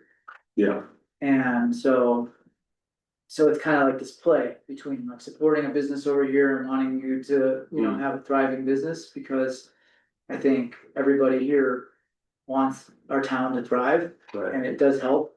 I think having your business thrives, or it helps with the town thrive. However, if it's downgrading our town into a kind of a thing where there's some moral problems, then we have to at least fix that. And so I'm thinking about ways of sort of passing this You know, I would make, I can't make the motion, but I would encourage the board to make the motion with a few sort of like maybe a 3-strike policy of some sort, you know, that we're strict on. Yeah. And that way, you know, you have something to work towards, I was thinking, you know, in looking at the state licensing stuff that's online, they talk about fining is one thing to prevent people from causing moral, well, you know, protect moral welfare, suspension. And then also like putting some things on saying like, okay, will you be willing to like get all your employees certified under tip certified with turn in the certifications? So What is that? tip certified, it's a, what do you, Serve safe alcohol training Okay, for Colorado specifically. and then, you know, you have some employees that if they take that and they go for it, then they're gonna be like long-term employees because they're, you know. I could do that with my managers. Yeah, at least, yeah, and then somebody, you know, you'll have more of like a long-term sort of outlook towards having people, you know, being safe with alcohol, because, I thought we'd crack down. I didn't know I wasn't told that there was any more. I thought we had it nailed, honestly. I haven't seen anything besides, you know, early on. Can you tell me which members of staff are drinking? We do like that on public record. Yeah, I don't care. I definitely saw Nate, I saw Wyatt. I've seen honestly most of the staff, not your managing staff, but Okay. your actual staff. So I mean, if you have somebody that's tip certified, then they would have to be there, you know, like you just have somebody who's tip certified that is always present so that they're have control over the scene, because if you're not always there or you're gone, then you have somebody that you trust that can, Nothing into it. I mean, because obviously they're not gonna do it in front of you. I know, that's the problem. While we've been talking, I did think actually that a good thing I can do is put a camera on that corner of the building so I can see the park. Mhm. And then we can check the footage and go off that footage. Yeah, it's still, you know, it still kind of puts it in your court as opposed to sort of like if other people see it and are complaining about it. Well, it's just the way that I can see. Yeah, so that you can tell who it is if you do get. Well, if I see them on 86 Okay. or fire them, so. So I mean, those would be my suggestions, and that way, you know, it's not impairing his business and it's not, you know, disrupting his business, but it's also kind of creating a little more of a, you know, oversight from the board, and we have like a little more, like if you got a serious complaint, it would be a strike, and then, Yeah, and so I don't know exactly how to do it, to set it up that way, so that it's on paper, it's on record, and we just follow along. yeah. And I do appreciate you paying like when you broke that line, underneath when you were putting in the fence and you accidentally broke one of our water lines and paying that was really, you know, kind of honorable, didn't make a fight out of it, so. Right.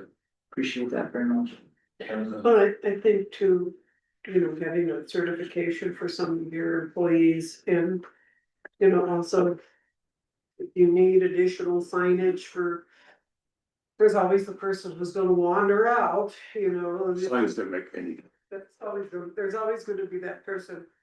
But having things like that certification, also helps to protect your business if, Liability wise. yeah, if somebody does something stupid and it comes back and said, oh yeah, they were really loose about this, or, you know, they weren't enforcing it or whatever, you can always show, hey, I've got employees that are certified, I've got signage. We've taken all these steps, we've done everything we could, and you just can't fix stupid. But it's a protection for you as well. Yeah. Yeah. I mean, because, you know, I think in the tip certification, they have ways of recognizing, you know, if somebody's coming in drunk. Right. It's obviously something that you're watching for, because then they can say, well, we're not serving you, you're already drinking. Yeah. You know, and rather than thinking, oh, I want Scott to make money here. It's like, I want to protect Scott's business from having a real problem. Yeah. In a long-term way. when we had the 4th of July, with the little beer garden. Everybody who worked the alcohol there had their certification. And that was just another layer of protection that the town had. Just to make sure before we said, okay, that there was a due diligence.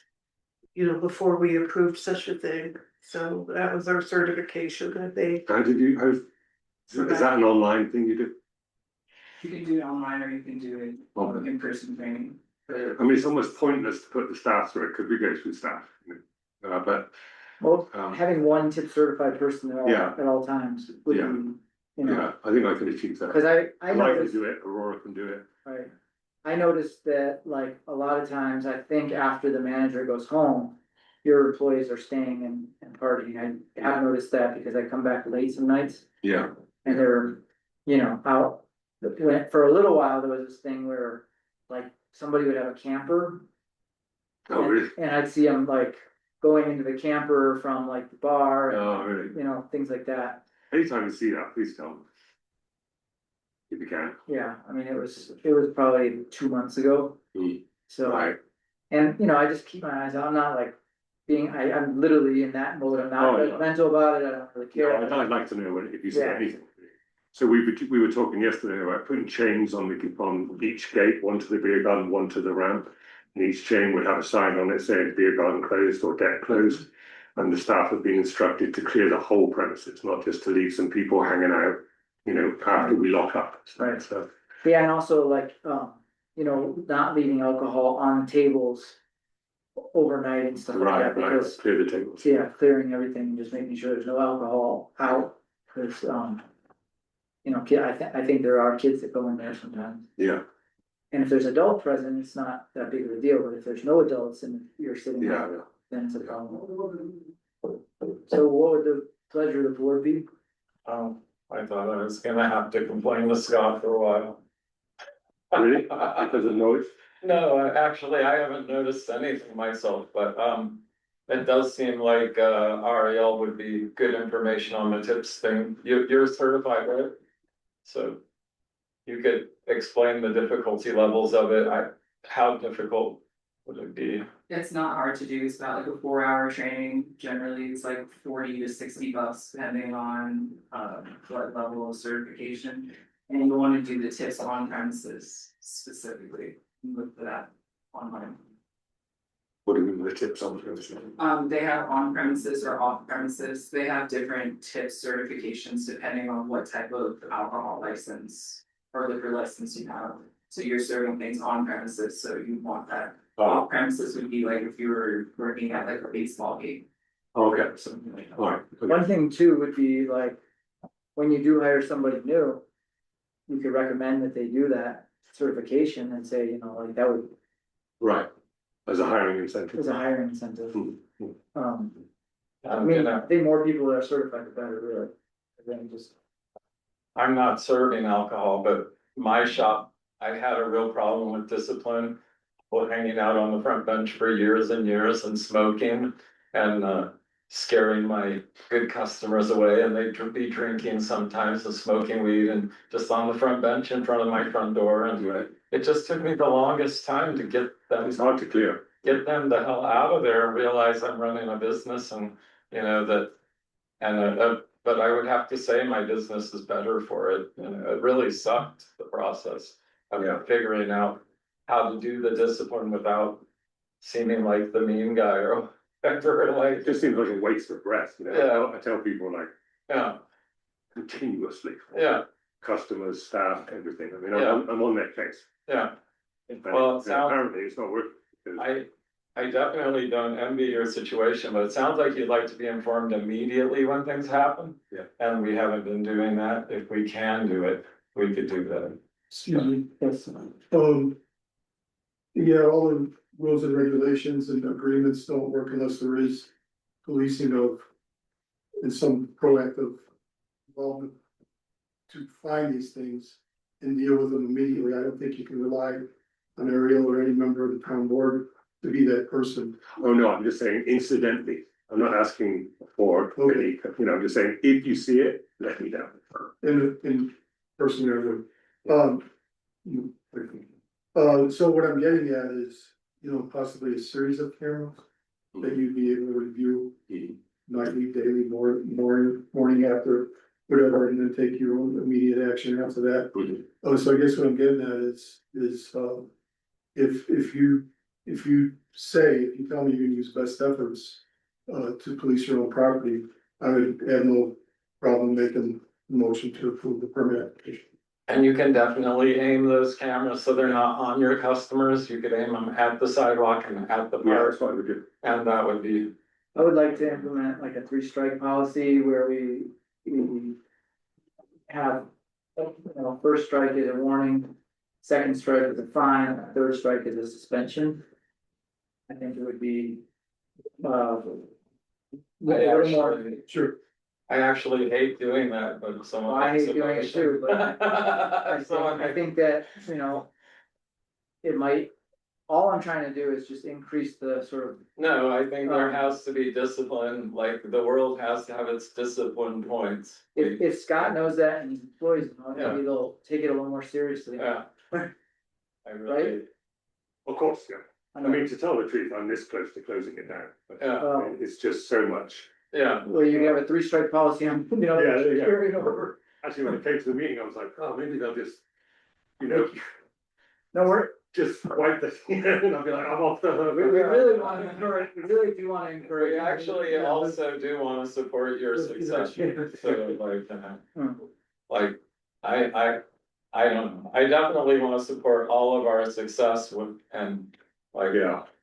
For the discipline would be a last resort, and it does sound like we have to, as being the town governmental body, we have no choice but to draw some kind of. Yeah. We just, call it what it is. Right now, we don't have any kind of proof of the violation. It's just We have, No, I have Witness. photos of people drinking in the park. people have said, I have photos of that. oh, okay, And then Okay. since I got that report, we did post a PSA, we changed all the stuff. I'm really shocked that you've seen it since, especially my staff. I mean, that's just. Yeah, I mean, I Nice was stuff. told you that I felt like we had already had that conversation and they're just like, I don't know how else to drive home that. Yeah. Like, this is not just a problem for town, but like if the sheriff saw that, they're like the liquor enforcement, they could shut you Sure. down just right then. I mean, it's hard, we're not big enough business to have a manager there all the time. So, But, unless I mean, basically we'd have to, because usually it's one up front, one at the back, and a dishing. So it's actually hard, we don't have the budget to have a manager there all the time, so it's kind of hard to I understand, get it through. one thing I did see, back in the day, I haven't seen it as much, is like your staff would go to the liquor store Right, and come back with a 24-pack of beer. really? so. And just- they haven't done it in a while, but No, they're drinking their own beers out, yeah, So just for moving the process Yes. along, right now, we're having a conversation with him as part of the application renewal.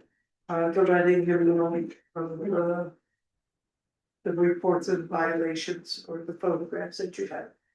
And so our next step would be an actual official warning. So I would say an approval with some conditions, so you just figure out what conditions you wanna put so that, there's a little more, okay, so if we were looking at approval, so I don't know, we're not at the point of gathering public. When you're done gathering public input, then we go to the boards. So if you wanna close that Okay. part of the public hearing, then we'll. yeah, I mean, again, this is a modified public hearing, is there any comments online or in the public about the business for or against? Online, we can't see online here. There's no, Dan Gray's gonna say. Not me. I'm good, thank you. Thank you, Daniel. Anybody else? Okay, now I would put it back onto the quasi judicial board Yeah. to make a decision. Yeah, I would have a tiny bit more to add to discussion if it's okay. Okay, you wanna make a motion and then? Well, we have a motion on the Oh, table do we? right now from trustee Paulson. It was a motion to approve the permit with a 3-strike policy.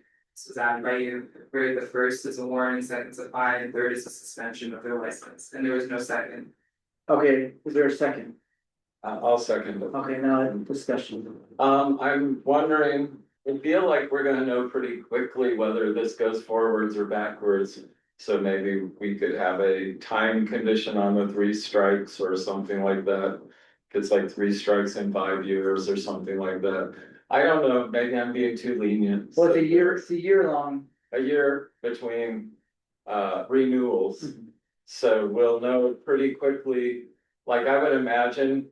It will either be disciplined or we'll have a strike every year is where I'm kind of going in my head. So like, if there's no discipline, we'll know it next year and the year following. And but just to make sure that we're also letting the business owner know that, you know, it's not 3 strikes in 10 years, something like that. Yeah, I would That is not making sense to my brain. So do you wanna just say 1 year or 3 months or? 3 strikes in 5 years or something like that. Cause it will be 1 strike per year, correct? Or it will be, how, like, are these strikes gonna come up right when the renewal comes up every year? Is that? I'd say it's like, we renew based on, you know, like, if he's gotten 3 strikes and he's gotten a suspension, then next year that would come forth as in the renewal. So the strikes could come up at any time. Yeah. So, yeah, in my head, I was framing it as the strikes would come up when the renewal came up, so, No, that would make sense though, because then there's no consequences to. right, so, so 3 strikes. I guess I can think of a better solution, I just don't. I was just thinking of a way to frame it that would also make it clear that, you know, like, you know. So you can frame it the way you feel you wanna frame it, we'll agree or disagree. Yeah, So. Couple of suggestions. One would be that as part of this hearing, that it's noted that these complaints were made. That there was photographic proof and that business owner was made aware of the situation. And the business owner has agreed to do employee training. With all of the staff. And anytime anybody new is hired, that they also get proper training as part of an agreement that we have. And then I would also like to see that, you know, and we made the suggestion of additional signage. To make customers well aware where they're supposed to do. And then I would say that you have a minimum of 2 employees take the HIP certification training within 6 months. And I would say a failure to not have 2 employees trained would constitute a warning at that point. And that's just to show that you're being responsive and you know the direction you need to head. How does this sound? Sounds good, I would say 3 months though, not 6 months. and if the tips training is 4 hours, then what would be the cost of it? 40, 60. $40 to $60, you might think about investing in that, it's up to you, but it sounds cheap, So, sounds cheap, I'd have to pay the employees to do it, but I know, so oh, you'd have to pay them. of course, if they. So if we're saying like Okay. 2 employees within 3 months, one of the employees should be somebody who's in like a management supervisor position. The person you trust who can then train, Could it be Ian, an employee? right, you and somebody else to take that Cause you training, might learn something that you. I'll do it. yeah. So Yes, how does that sound like is recommendations or conditions on the renewal? I think it's good, I think it's good. Is that fair for you? Yeah. That would be a different motion, it sounds like, or? No, it could be the same motion, it's basically a 3-strike policy, 3 months for training. Or to strike, For Scott. for two people. And are And you saying 2 employees at all times must have tip certification, like what if one That of would his be- employees leaves and then it's just him? So, I mean, it still seems a little fair to put a time limit on the strikes, 3 strikes in 3 years, 3 strikes in 5 years, something like that. I mean, that's where my head is, just I would say because, it should be 1 year, every year it gets renewed, every year. so 3 strikes in 1 year. Yeah, That's how liquor licenses work, once a year. That's pretty easy to get through, it sounds. So those conditions were having 2 people that are trained To get more on that. within 3 months. And then, Yeah, additional staff training for all the employees. And, appropriate signage that, signage or remediation efforts. That, whatever. Cameras would be the best. Cameras and also maybe like you said, closing things down. So that people know it's Off the premises. off premises. Yeah, we just had that meeting yesterday to do that. Okay. so the 3 strikes is just between, can we define it as between renewals? Yeah. Yeah, so with those conditions, I would make a motion to. Well, the motion's set, so it would be a amended motion. Okay. Dennis made the motion, Lonnie seconded, Okay. and now it's just amended. Okay, well, whoever made the Do motion. you wanna read it back? you would have to amend your motion if we're all in agreement. She's gonna read it back. Well, Motion to approve the permit with a 3-strike policy, with the first strike is a warning, second is a fine, and third is a suspension of their license within 1 year. 2 people are required to be tips trained within 3 months. As well as additional staff training for all employees and additional signage and remediation efforts, including cameras. And what would be the fine? What would be like a normal fine? Your fee schedule might set a fine already. I don't know what it is offhand. But the normal fine is $2,650 and up to 1 year in prison. That's your standard. That's by the state of Colorado. That's in our municipal code, and it's a fine that a lot of municipalities and jurisdictions use as just like a. I don't want to call it a general fine. But we also don't have a way to jail anyone, so. It's really just $2,650. So, That's a really, that's high. I'm not gonna. So, I made the jail just for you. amend my motion to. As you read it. And then you second that. I second it. part of the discussion. What would trigger that fine? Well, a warning strike by the clerk, because the clerk is basically the liquor approved, she's in charge of, after we come out of quasi judicial, we're not really, Right, so it would be a warning that would trigger that fine, a warning and then the The second second strike. and then it would be at the second that would be a fine. Lonnie, do you have your municipal code there or Benji, because there might be a fine already. Set. Yeah, I saw the fee schedule briefly, but I didn't really, I don't even know where it is in the book. It's early on. So that fine isn't engaged with the warning, it would be with an actual violation. Okay, so that makes sense. I was just concerned that that would come along with a warning. Would it be possible to get an email and. Stuff, Sure. with an outline of Yeah, I'm not seeing my fee schedule. It's before all the code. Now there's, You can get it, you can get it.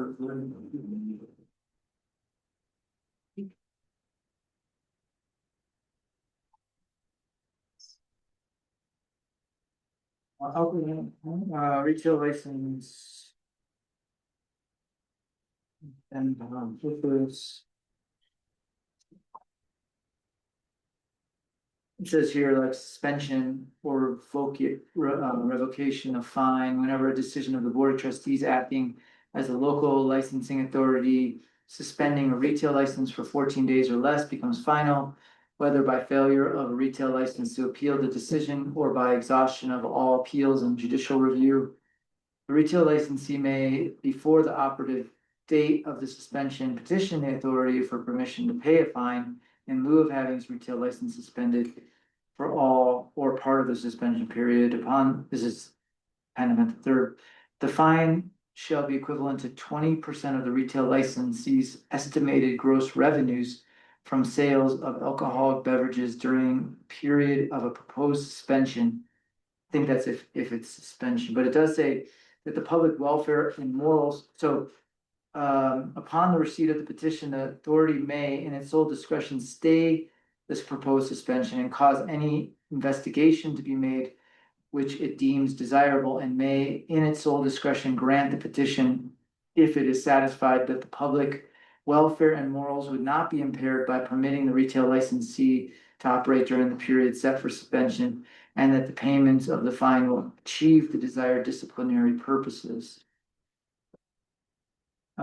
This is kind of if it gets to the suspension part. Hopefully we will. Yeah, Okay, you wanna? I just, okay, so, I mean, we could make up. You know, if it's in the 2,650 range, you can kind of like, we could say right now, it's $500 or. Do you wanna set it right now? I would think that's, just to be clear. But So what do you guys, what is the pleasure of the board as far as, Fee schedule? fine? I mean, I probably. I mean, it's gotta be consequential, it's like, this is for everybody, so it's got. I would just put it, I would probably, because we're a small town, put it at half the 2,600. 13. Dennis?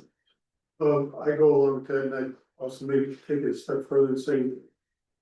Not all violations may be as severe, and should be looked at in that way, I mean, So discretionary. yeah, some discretion in these, Yeah, but not to exceed, not to exceed something like 13. that. Okay, and for you? 1,200, what is that, 20? 2,600, so 13 would be half. Okay, Not to exceed 1,300. and that's a big one, so. I know that We're you're. probably closed down to this. It's gotta be a tough business to be in. Yeah, I mean, I don't know how you do it, to tell you the truth. Yeah, nor do I. Some Or people- why? No. Well, actually, my motivation for opening was the town needed it. I had my Well, hotel And it guests, still needs it. We kind of agree with that. and I had my hotel guests texting me and saying, we didn't come on holiday to sit, in our hotel room eating microwave food. Right. Because then 4 days a week, there was nowhere to eat. Right, So that was my motivation for doing it. well, what if you, I mean, well, I mean, honestly, if another restaurant opened and the mores took off, that would be a big incentive for me just to lay it down. okay. Well, I would say in general, you know, if the moral standards are kept, it does help the community, I know, but so. it's just, Yeah, it's a pain. yeah, I mean, it's. We've really dealt with this problem, so I'm really surprised that I'm getting reports that since we dealt with it, the way we dealt with it, we educated staff. Told us that customers was good and don't fear. Yeah, well, I think it has to do with the oversight and, you know, you Yeah. can't be there 24/7, you can't be there watching, babysitting all the time, so. Yeah, so I think cameras is the Yeah. answer, because then we can just skip through the cameras every day. Yeah. Just check Spot that check it, box. yeah. Angela does it. I do it, yeah, I do it, and I don't have alcohol. Yeah. Yeah, Okay. We have our. Motion, we have a second, we have a motion in a second. added, so it's amended again, Yes. okay. All in favor? Aye. Aye, Alright. all right, thanks, guys. yeah, thank you, appreciate it, yeah, good luck. And we'll have it, she'll email the motion. All right, thank you. Somebody has. Peace. What is it, Mr. Roper? Yeah. All right, moving along, next, talked about 2:15 being the time for. Executive session. With Brent, I don't know where he is, I told him 2:15, so we have 5 minutes. Do you want So you do planning commission, to do planning commission first, but tell Brent? do you want me to go tell her? Do you want me to go find him? Well- I heard him. I told him 2:15, so if he comes in, we talk about planning commission and we'll just. I just meant, it seemed like we had skipped over, No, I did skip only so that we could like get time, but let's go back to planning commission real quick. So, this is getting exciting. I'm excited about it. Because, so there's real movement now with this land swap idea. Because Thomas Cleary is the director, originally there was like too much vagueness when it came down to like what was being traded for what, who wanted, there was very little like commitment from both sides saying this is a really good plan. And that was why I kept breaking down. Nobody could come up with a really good solid plan. So if you look at number 5, which is, I think the one that you're looking at, on our, so there's a bunch of diagrams, but number 5 is really the main diagram that we all in the planning commission felt we made a motion to recommend us take this further. And what it is, the blue is, the town would be town land. Yellow would be town land, kind of, or yellow would be right away. Because what happened was there's a road, a right of way that went through the middle of that yin yang symbol. And there's actually a missing little section above that we talked about. It's just a little piece of land on the narrow part of the town it's a narrow part of school land on the southeast corner. You don't see it, but it's basically a little strip that we haven't totally negotiated. That's the only part that has been kind of left out, and part of it was just the program they use couldn't add that in. But the idea is that we would get frontage from Alder Street, so you basically go straight through on Alder, and then it would be, proposed right away that would continue out past the Llama private land. And then it would make a hard right turn. Right. And then drop down and hit road T. The section T that we call Birch. So it's like, it comes down, there would be an intersection there. And that would be something for, maybe even future generations, but it could be, something that we have as proposed right away, because we don't know, there might be a lot of complaints from the people who own that Llama land about having a road going around the backside of their property, but it would be in lieu of the road that goes through the middle of the charter school land that does absolutely nothing. So why the difference in size between this lower road and the upper? So the upper road here is actually the safe routes to school road, so it's half the size, it's only. It's not a road, it's a. It's an easement. It's the trail, yeah, that we gave an easement to the county. So the easement would probably, we haven't totally figured out that, whether the easement is still town or it gets carried over onto the. So I think this is the better of the designs. Yeah. I personally would have liked to have seen this land come across, but I understand the issues over Yeah. this parcel. So I would like to see, if we're gonna have this land, this is a large piece. We already have that. Okay, we have this land, if we're gonna develop anything on this land, there needs to be a substantial road that goes across. We need to be able to access that with a decent road grade, a normal sized road. Just go that one. So that needs to be a normal sized road going across. Or maybe, I kind of agree, except that we don't know how this could be developed. This is where the old, that dump site is. Yeah, but I think planning for the future. If we're going to have access to that property, we need to be able to have road access. What about, something that goes across like that? However we can have. Is this is this Alder Street? Yeah, Okay, so that's Alder Street. it's not all yet, it. Right, Yeah, that's extension of Yeah. Alder.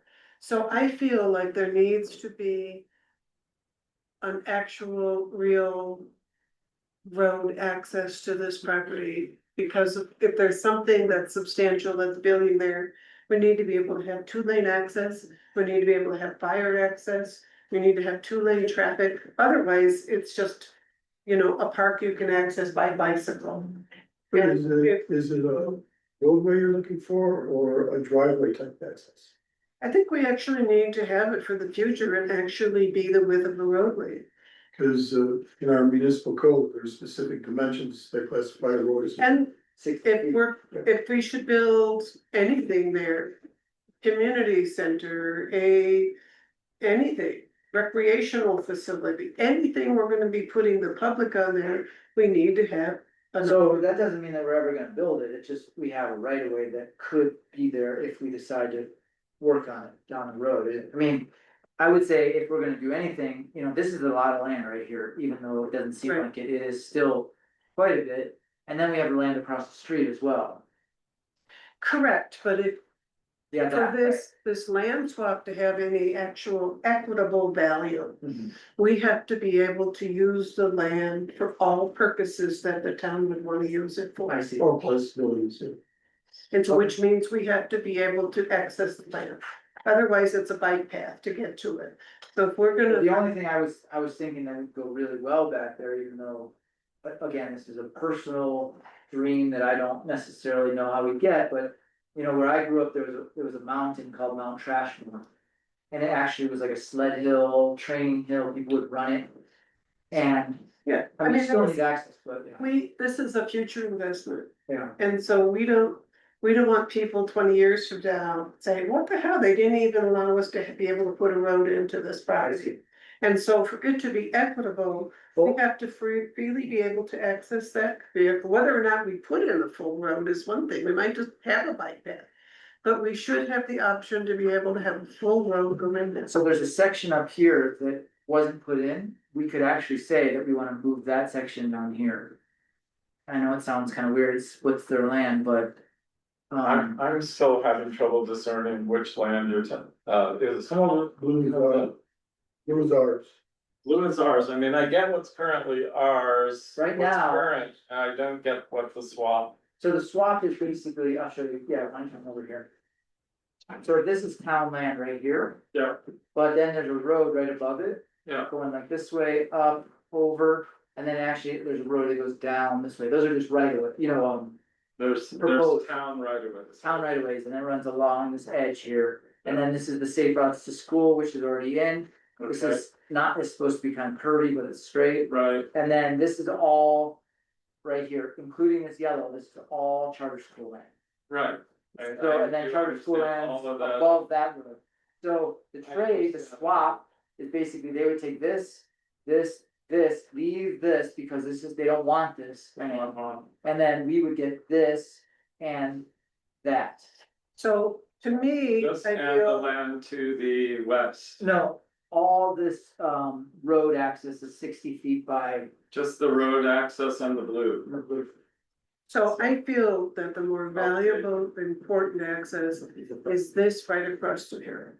Because this would allow us, let's say that we have, I don't know, a library.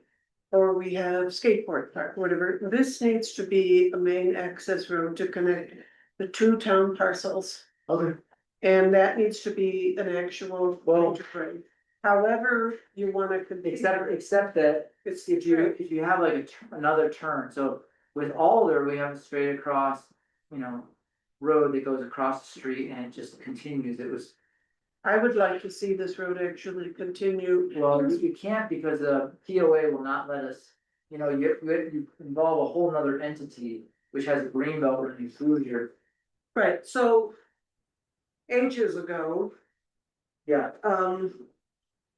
when we were working with the filials to take 5 acres of Yeah. this property right here.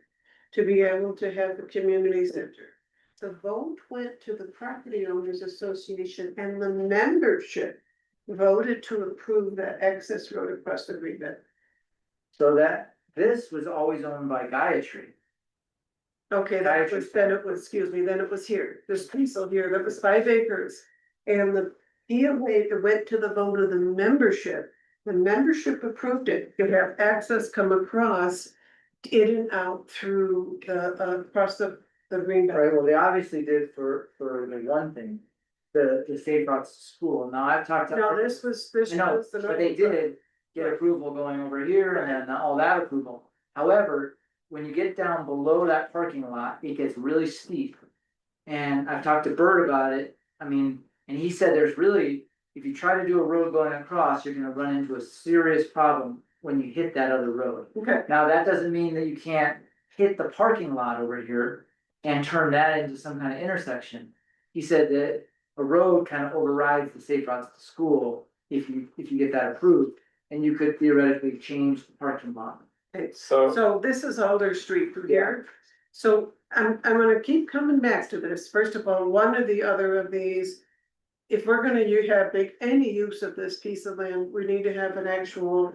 So piece of my thought would intersection. be, we could have another intersection here that turns in along this edge. And then crosses over and then have an access into that. But I would be in favor of that. The reason why I keep talking about this going all the way across and coming across into the Baca, however it is part of that long-term goal of development. That if you coming out of the Baca, like where that parking lot is, to be able to come across. Access community center thing, access the library, come out on Alder Street, go up to the charter school, go to the post office. And not have everybody go all the way down the hill and then all the way up. It allows for a motion to go in and out of from the Baca into Crestone without coming all the way down the hill and all the way back up. To me, if we didn't have political entities to deal with, that would be the ideal way to be able to bring the road all the way Or across. you need a series, also there's that, the bridge, I mean, there's There's a huge wash that's a it. huge wash. Right, so, okay, if not than that, I don't actually see much of any benefit of this road going across and down. I see here, going to this property as being benefit, but I don't. I mean, if the charter school wanted to develop that road, I don't feel like it's just one more road to maintain that comes up above. I don't see what any real benefit would be of that particular road. However. So whatever happens on that, I'm not really all that attached. I just feel like we have to have Access to 2-lane that. access to that property. Or 4+2. The purpose of this, though, with the exception of the existing easement that's in there now, is just agree or not agree on the swap. And correct me if I'm wrong, the placement of any other roads there is all still conceptual. Well, this is still conceptual because there's no agreement written up or any IGA, it's kind of a preliminary approval to move forward with this, but. The reason it's coming to the board is specifically because of kids that, like all of us, we approved it we approved to recommend it to the board. But in actuality, the board is the one that makes the decision on how we're gonna do it. Right, but I guess my point is, when we actually get into design and building anything on the property, that's more of an engineering feature than it is for something for us to talk about here and now. Because we can throw that thing around many different ways and probably come up with half a dozen more configurations.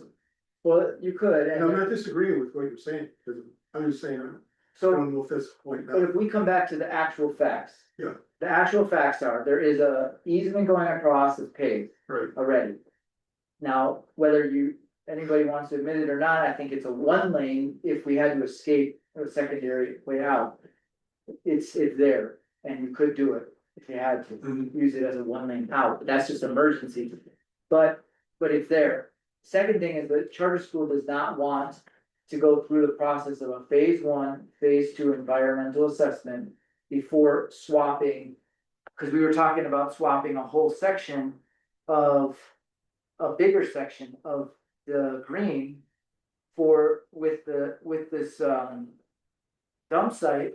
And then they felt like the only way they were gonna do that was with a phase 1 and phase 2, it was gonna cost the town money because it's our land before they actually traded. So what we decided was, okay, let's look at eliminating that, still get all the frontage that we want, we're gonna get way more frontage, well. Significantly more frontage, and it matches our other land across the street.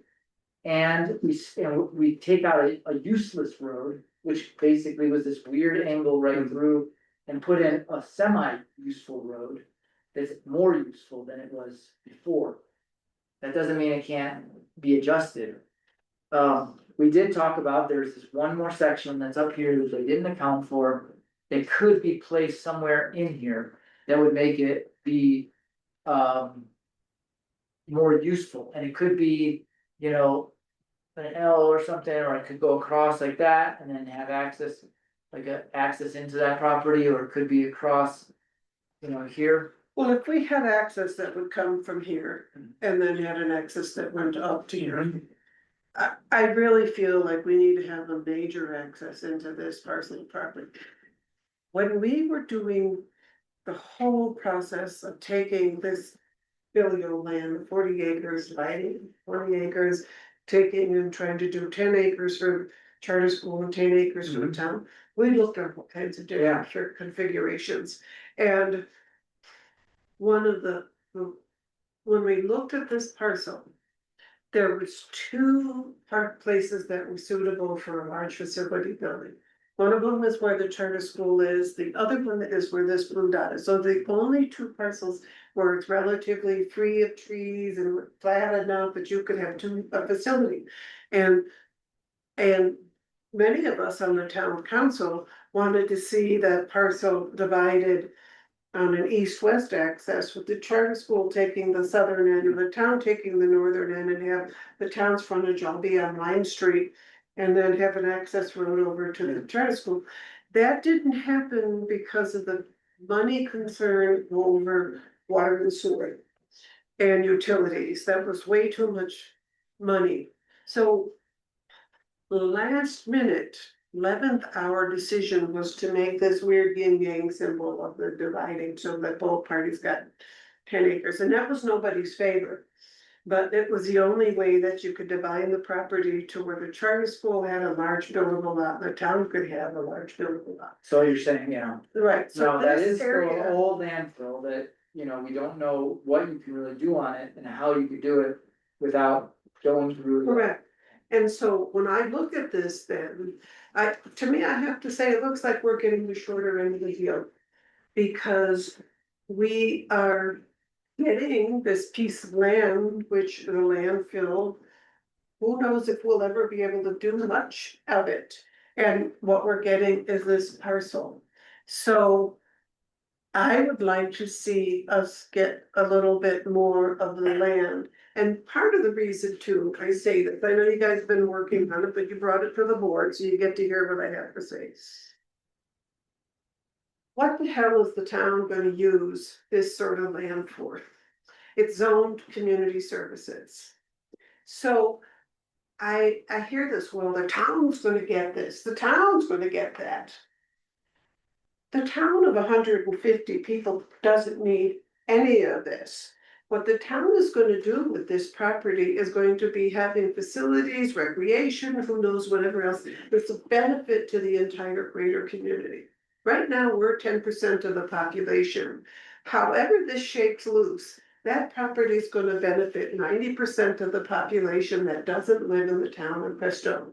So when it's all the town's gonna get, no, the greater community is going to get. And I'd like to change the dialogue on this.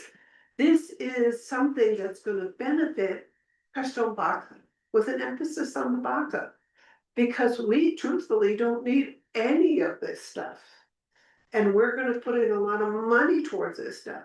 And so if there's gonna be a trade, there has to be a certain altruism on the charter schools mind that recognizes that it's not going to the town of Crestone, it's going to the broader community. And I would like to see us negotiate a position. I think they see it that way too, though. I don't think Okay, I'm glad to hear it. Then we need to get more than a piece of property No, that but I'm doesn't saying have access and doesn't have any possibilities. I'm saying that I think that they see their position as, you know, that having their land, I mean. They're basically, if you look at this, it's actually pretty equal as far as Usability, usability. I mean, they're gonna have to, if they wanna use this, they're gonna have to figure out how to get a road over there. mhm, And, you know, they're talking about ball fields. All I'm saying is that they're also thinking in terms of the greater community too. They're not necessarily thinking charter schools is gonna have like closed off private facilities. It can't be. It's a public entity as well. So, I mean, if we're gonna develop a piece of land, my opinion is we're probably gonna start with the one across the street first. This could actually, we could dedicate that as a park for 40 years or 20 years or whatever and make it a forest park. you know, And- the library has been on I a know. waiting list for a long time. We came real close to having an agreement with the library where we were going to either give them or do like 100-year lease on the parcel of land. And we were like so close to pulling the trigger on that, when the charter school stepped up and said, well, wait a minute. We wanna look at reconfiguring this land, and we're like, okay, cool. But we've got like a long commitment to the library to bring the library into the town of Crestone in this. What I heard from the library is they don't need any assistance from anybody. They're in a position, a financial position to do whatever Right, they and want. whether- Right, and they might be willing to be able to purchase a piece of property. I'm just saying for our own town, long-term planning. If we look at bringing a library in here, which is adjacent to the charter school, near Living Wisdom, close to the whole downtown, would be a win-win-win for the town of Crestone to have the library in here. So if we're looking at that, we've pretty much used up most of the land that we have right here for the library. Yeah, but it would be that way no matter what, if we had this one or this one. I just, Right. this one's. Right. Tends to be a better location on the map. I don't know how, Right. you know, on the ground, how much moving and stuff you have to Yeah, do. well, it's nice for people able to bike and Yeah, walk. the other thing is, you have, a group and they really wanna talk to me and I keep telling them that they really need to become like a public entity, a recreational district or something. Mhm. But they really wanna do some kind of community center. And they're gonna ask us for a donation of land. Well, I don't think we should donate land, but I think that we could look at the 100-year lease type thing. For specific piece, and then they're gonna need access, so they're gonna be, you know, there's a possibility that if we decided to put there, like a road going across, maybe the charter school gives a piece and then we give a little piece or something like that. So that it's equal, or they have a lease and we have a lease and then it's set for 100 years. And then we could even have a library for, you know, I'm just saying that. I like your idea of an access road to back here, I'm not Yeah. denying that. Okay. I feel like we just need to kind of keep negotiating until we get it right. I agree. There is one section of road up here that needs to be accounted for, so it could be put somewhere. I even told him, I said, this should become like a no man's land in here.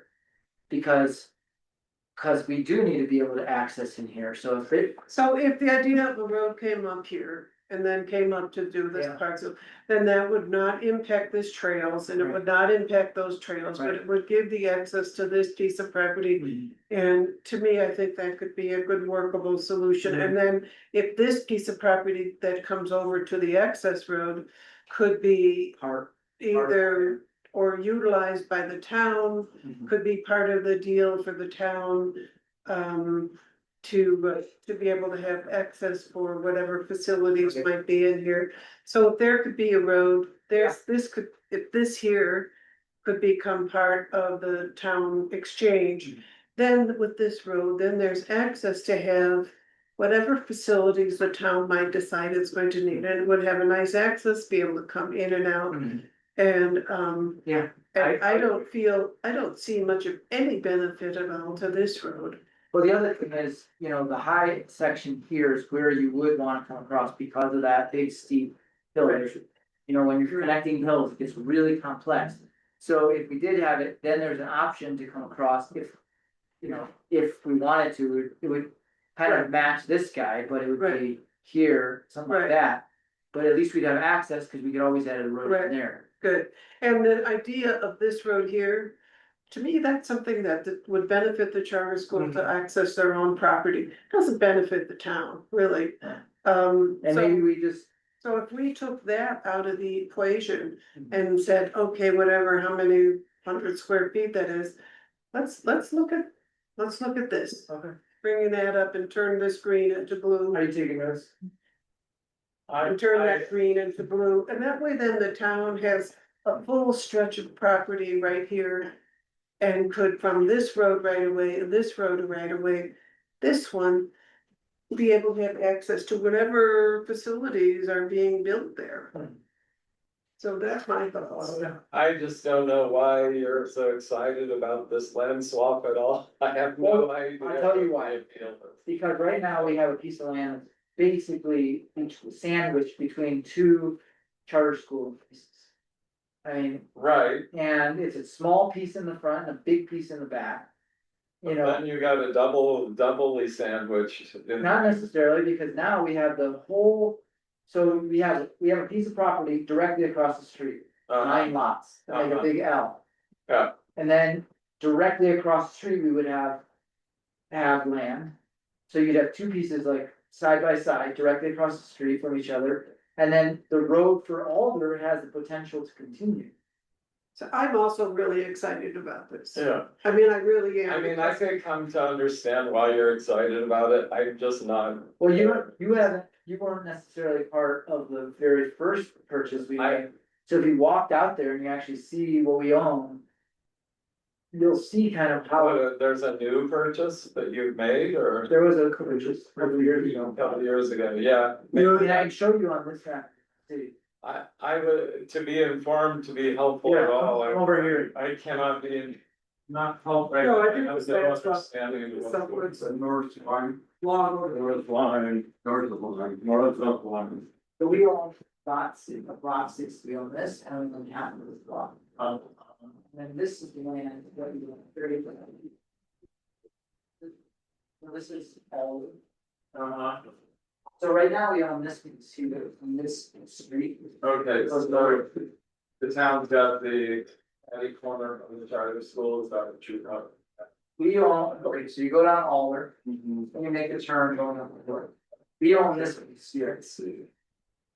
There's my place, okay, so this, So you go up to Silver, and then you go up to, or sorry, up Silver to Alder over, and then this takes you up to the charter school.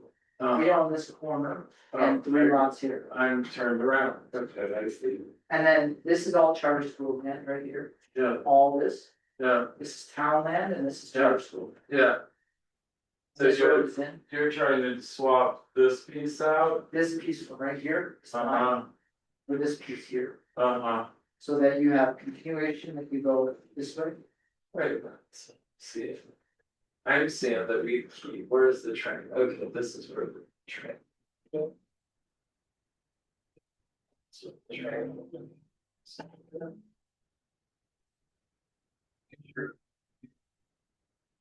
Did it come from here? Right here, Did you see anything in that document? About below the, Yeah, No, I didn't. curves there, yeah. So it is train. Yeah. the one that they told us that we had to open? No, and I'm not, I'm The one gonna that take a was look at that. in the agenda, there was a separate document. That had a report. And it's this whole block. Did you see that? Yeah, I was looking at the part that's that bridge over. I'm getting honest with you, I don't think everybody's. Is the portable to. Take me a minute. Yeah, I mean, it's owned by the town, we go up there and walk it. Okay. Alright, let's come back to this, I didn't I know. like your ideas. I like the idea, you can, move that price of parcel over. Just a question I have on it. Okay, so we're going to be getting the old landfill. Now, No, we have it already, oh, all right, so. it's already owned by us, they just eliminated it out of the trade. You understand? Gotcha. Now, there could be a section below that's still landfill that's theirs, but Mhm. it's the stuff above the easement. Okay, fine. So, Andrew. Okay, I've lived here 42 years. And that landfill was never used the whole time I lived here. When was that landfill discontinued, you know? That had been in the late seventies, early eighties. That's what I'm trying to. Okay, cause yeah, I moved here in 83 and it wasn't being used then, but Yeah, cause there's, it moved from here down to there, the Baca. And then it moved out to where the current line yeah, goes. cause when I moved here, the Baca development had opened that manifold down by the POA. Yeah, like pit, the mid pit, Yeah, where the burn pit is now. So it's been 40 years. Since it's At been least. 45 years. yeah, I just don't wanna get in trouble trading something, and then all of a sudden the EPA says, you cleaned it Well, up. that's what they're thinking. They don't want our land that's already ours, that is, you know, Right, and they said, well, we could do this, but we're not doing it without a phase 1 and phase 2 right, environmental assessment. right, right. And I got you. it could go even further if there was a mediation that has to happen, so. So that's what I'm saying, you know, for us, realistically, if it turns out we can't use it, we've come away with a little parcel of land, and that's why I wanna see that additional section come over to align with that road So access. I'll be meeting with Yeah, with them about that. Yeah. Figure it out, but I think you're right. We should have access back there no matter what. Because. yeah, I would agree. and So what do you need from us now? I don't need anything, just directions and talk to Thomas about that, if you guys agree. Yeah, and I feel like the road right away, Negotiate. the east-west road right away that borders their property. I don't feel like that's of any benefit to the town. I feel like that's an access to their property. I don't feel it gives us significant access into the town to make it worthwhile being part of the trade. but you know, and this is my personal thing.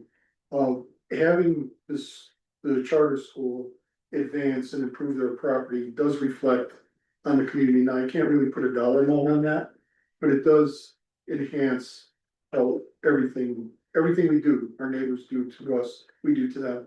Either takes away or enhances the Well, right. value of everything. Right now, we just kind of have this thing where we just have kind of land that is just not really ever gonna be developed because it doesn't really fit, you know? And I'm just trying to make it a little bit easier. I think that's the whole point of this, for anybody to be able to do things. But I really don't feel like that road should be developed. Going up to from, okay. I don't. Well, we feel- can deal with that later. Yeah, I have don't it feel written like- into the contract and development can come on later. Right. You have a lot more commitments for roads like cemetery before it. Right. could be Anyway, 20 yeah. years down the road, Totally. just as long as it's written. And you could actually do a piece of it to get access in there, but you know, have it going to some little parking lot and whatever building you have back there, but. Yeah, but this road here, I don't think it should be. Okay, well, I'll talk to them about that. There's no need for the town to have that, and it would create a real traffic boondoggle, and people would be going up there for what purpose, Okay. you know? I think it's gonna be harder in the long run to get it going across, but we can, if we can get like a POA to, I mean, it's gonna be a bridge. I think for a long-term solution, and especially as the Baca is growing, I think the crossing over the green belt to go. Some big culverts going across to be able to go onto Camino Vaca Grande. I mean, the old railroad went across here. Yeah, well, went across the other. Yeah, Okay, okay, I will, maybe I'll okay. sit down with you in private, we can draw up more stuff. Let's go into, I make a motion, we go into executive session for the purposes of discussion, for the discussion of a personnel matter under CRS section 24-402-2F and not involving any specific employees who requested discussion of the matter in open session, any member of this body or any elected official, the appointment of any person to fill an office of this body or an elected official, or personnel policies that do not require the discussion of matters personal to particular employees. And for further,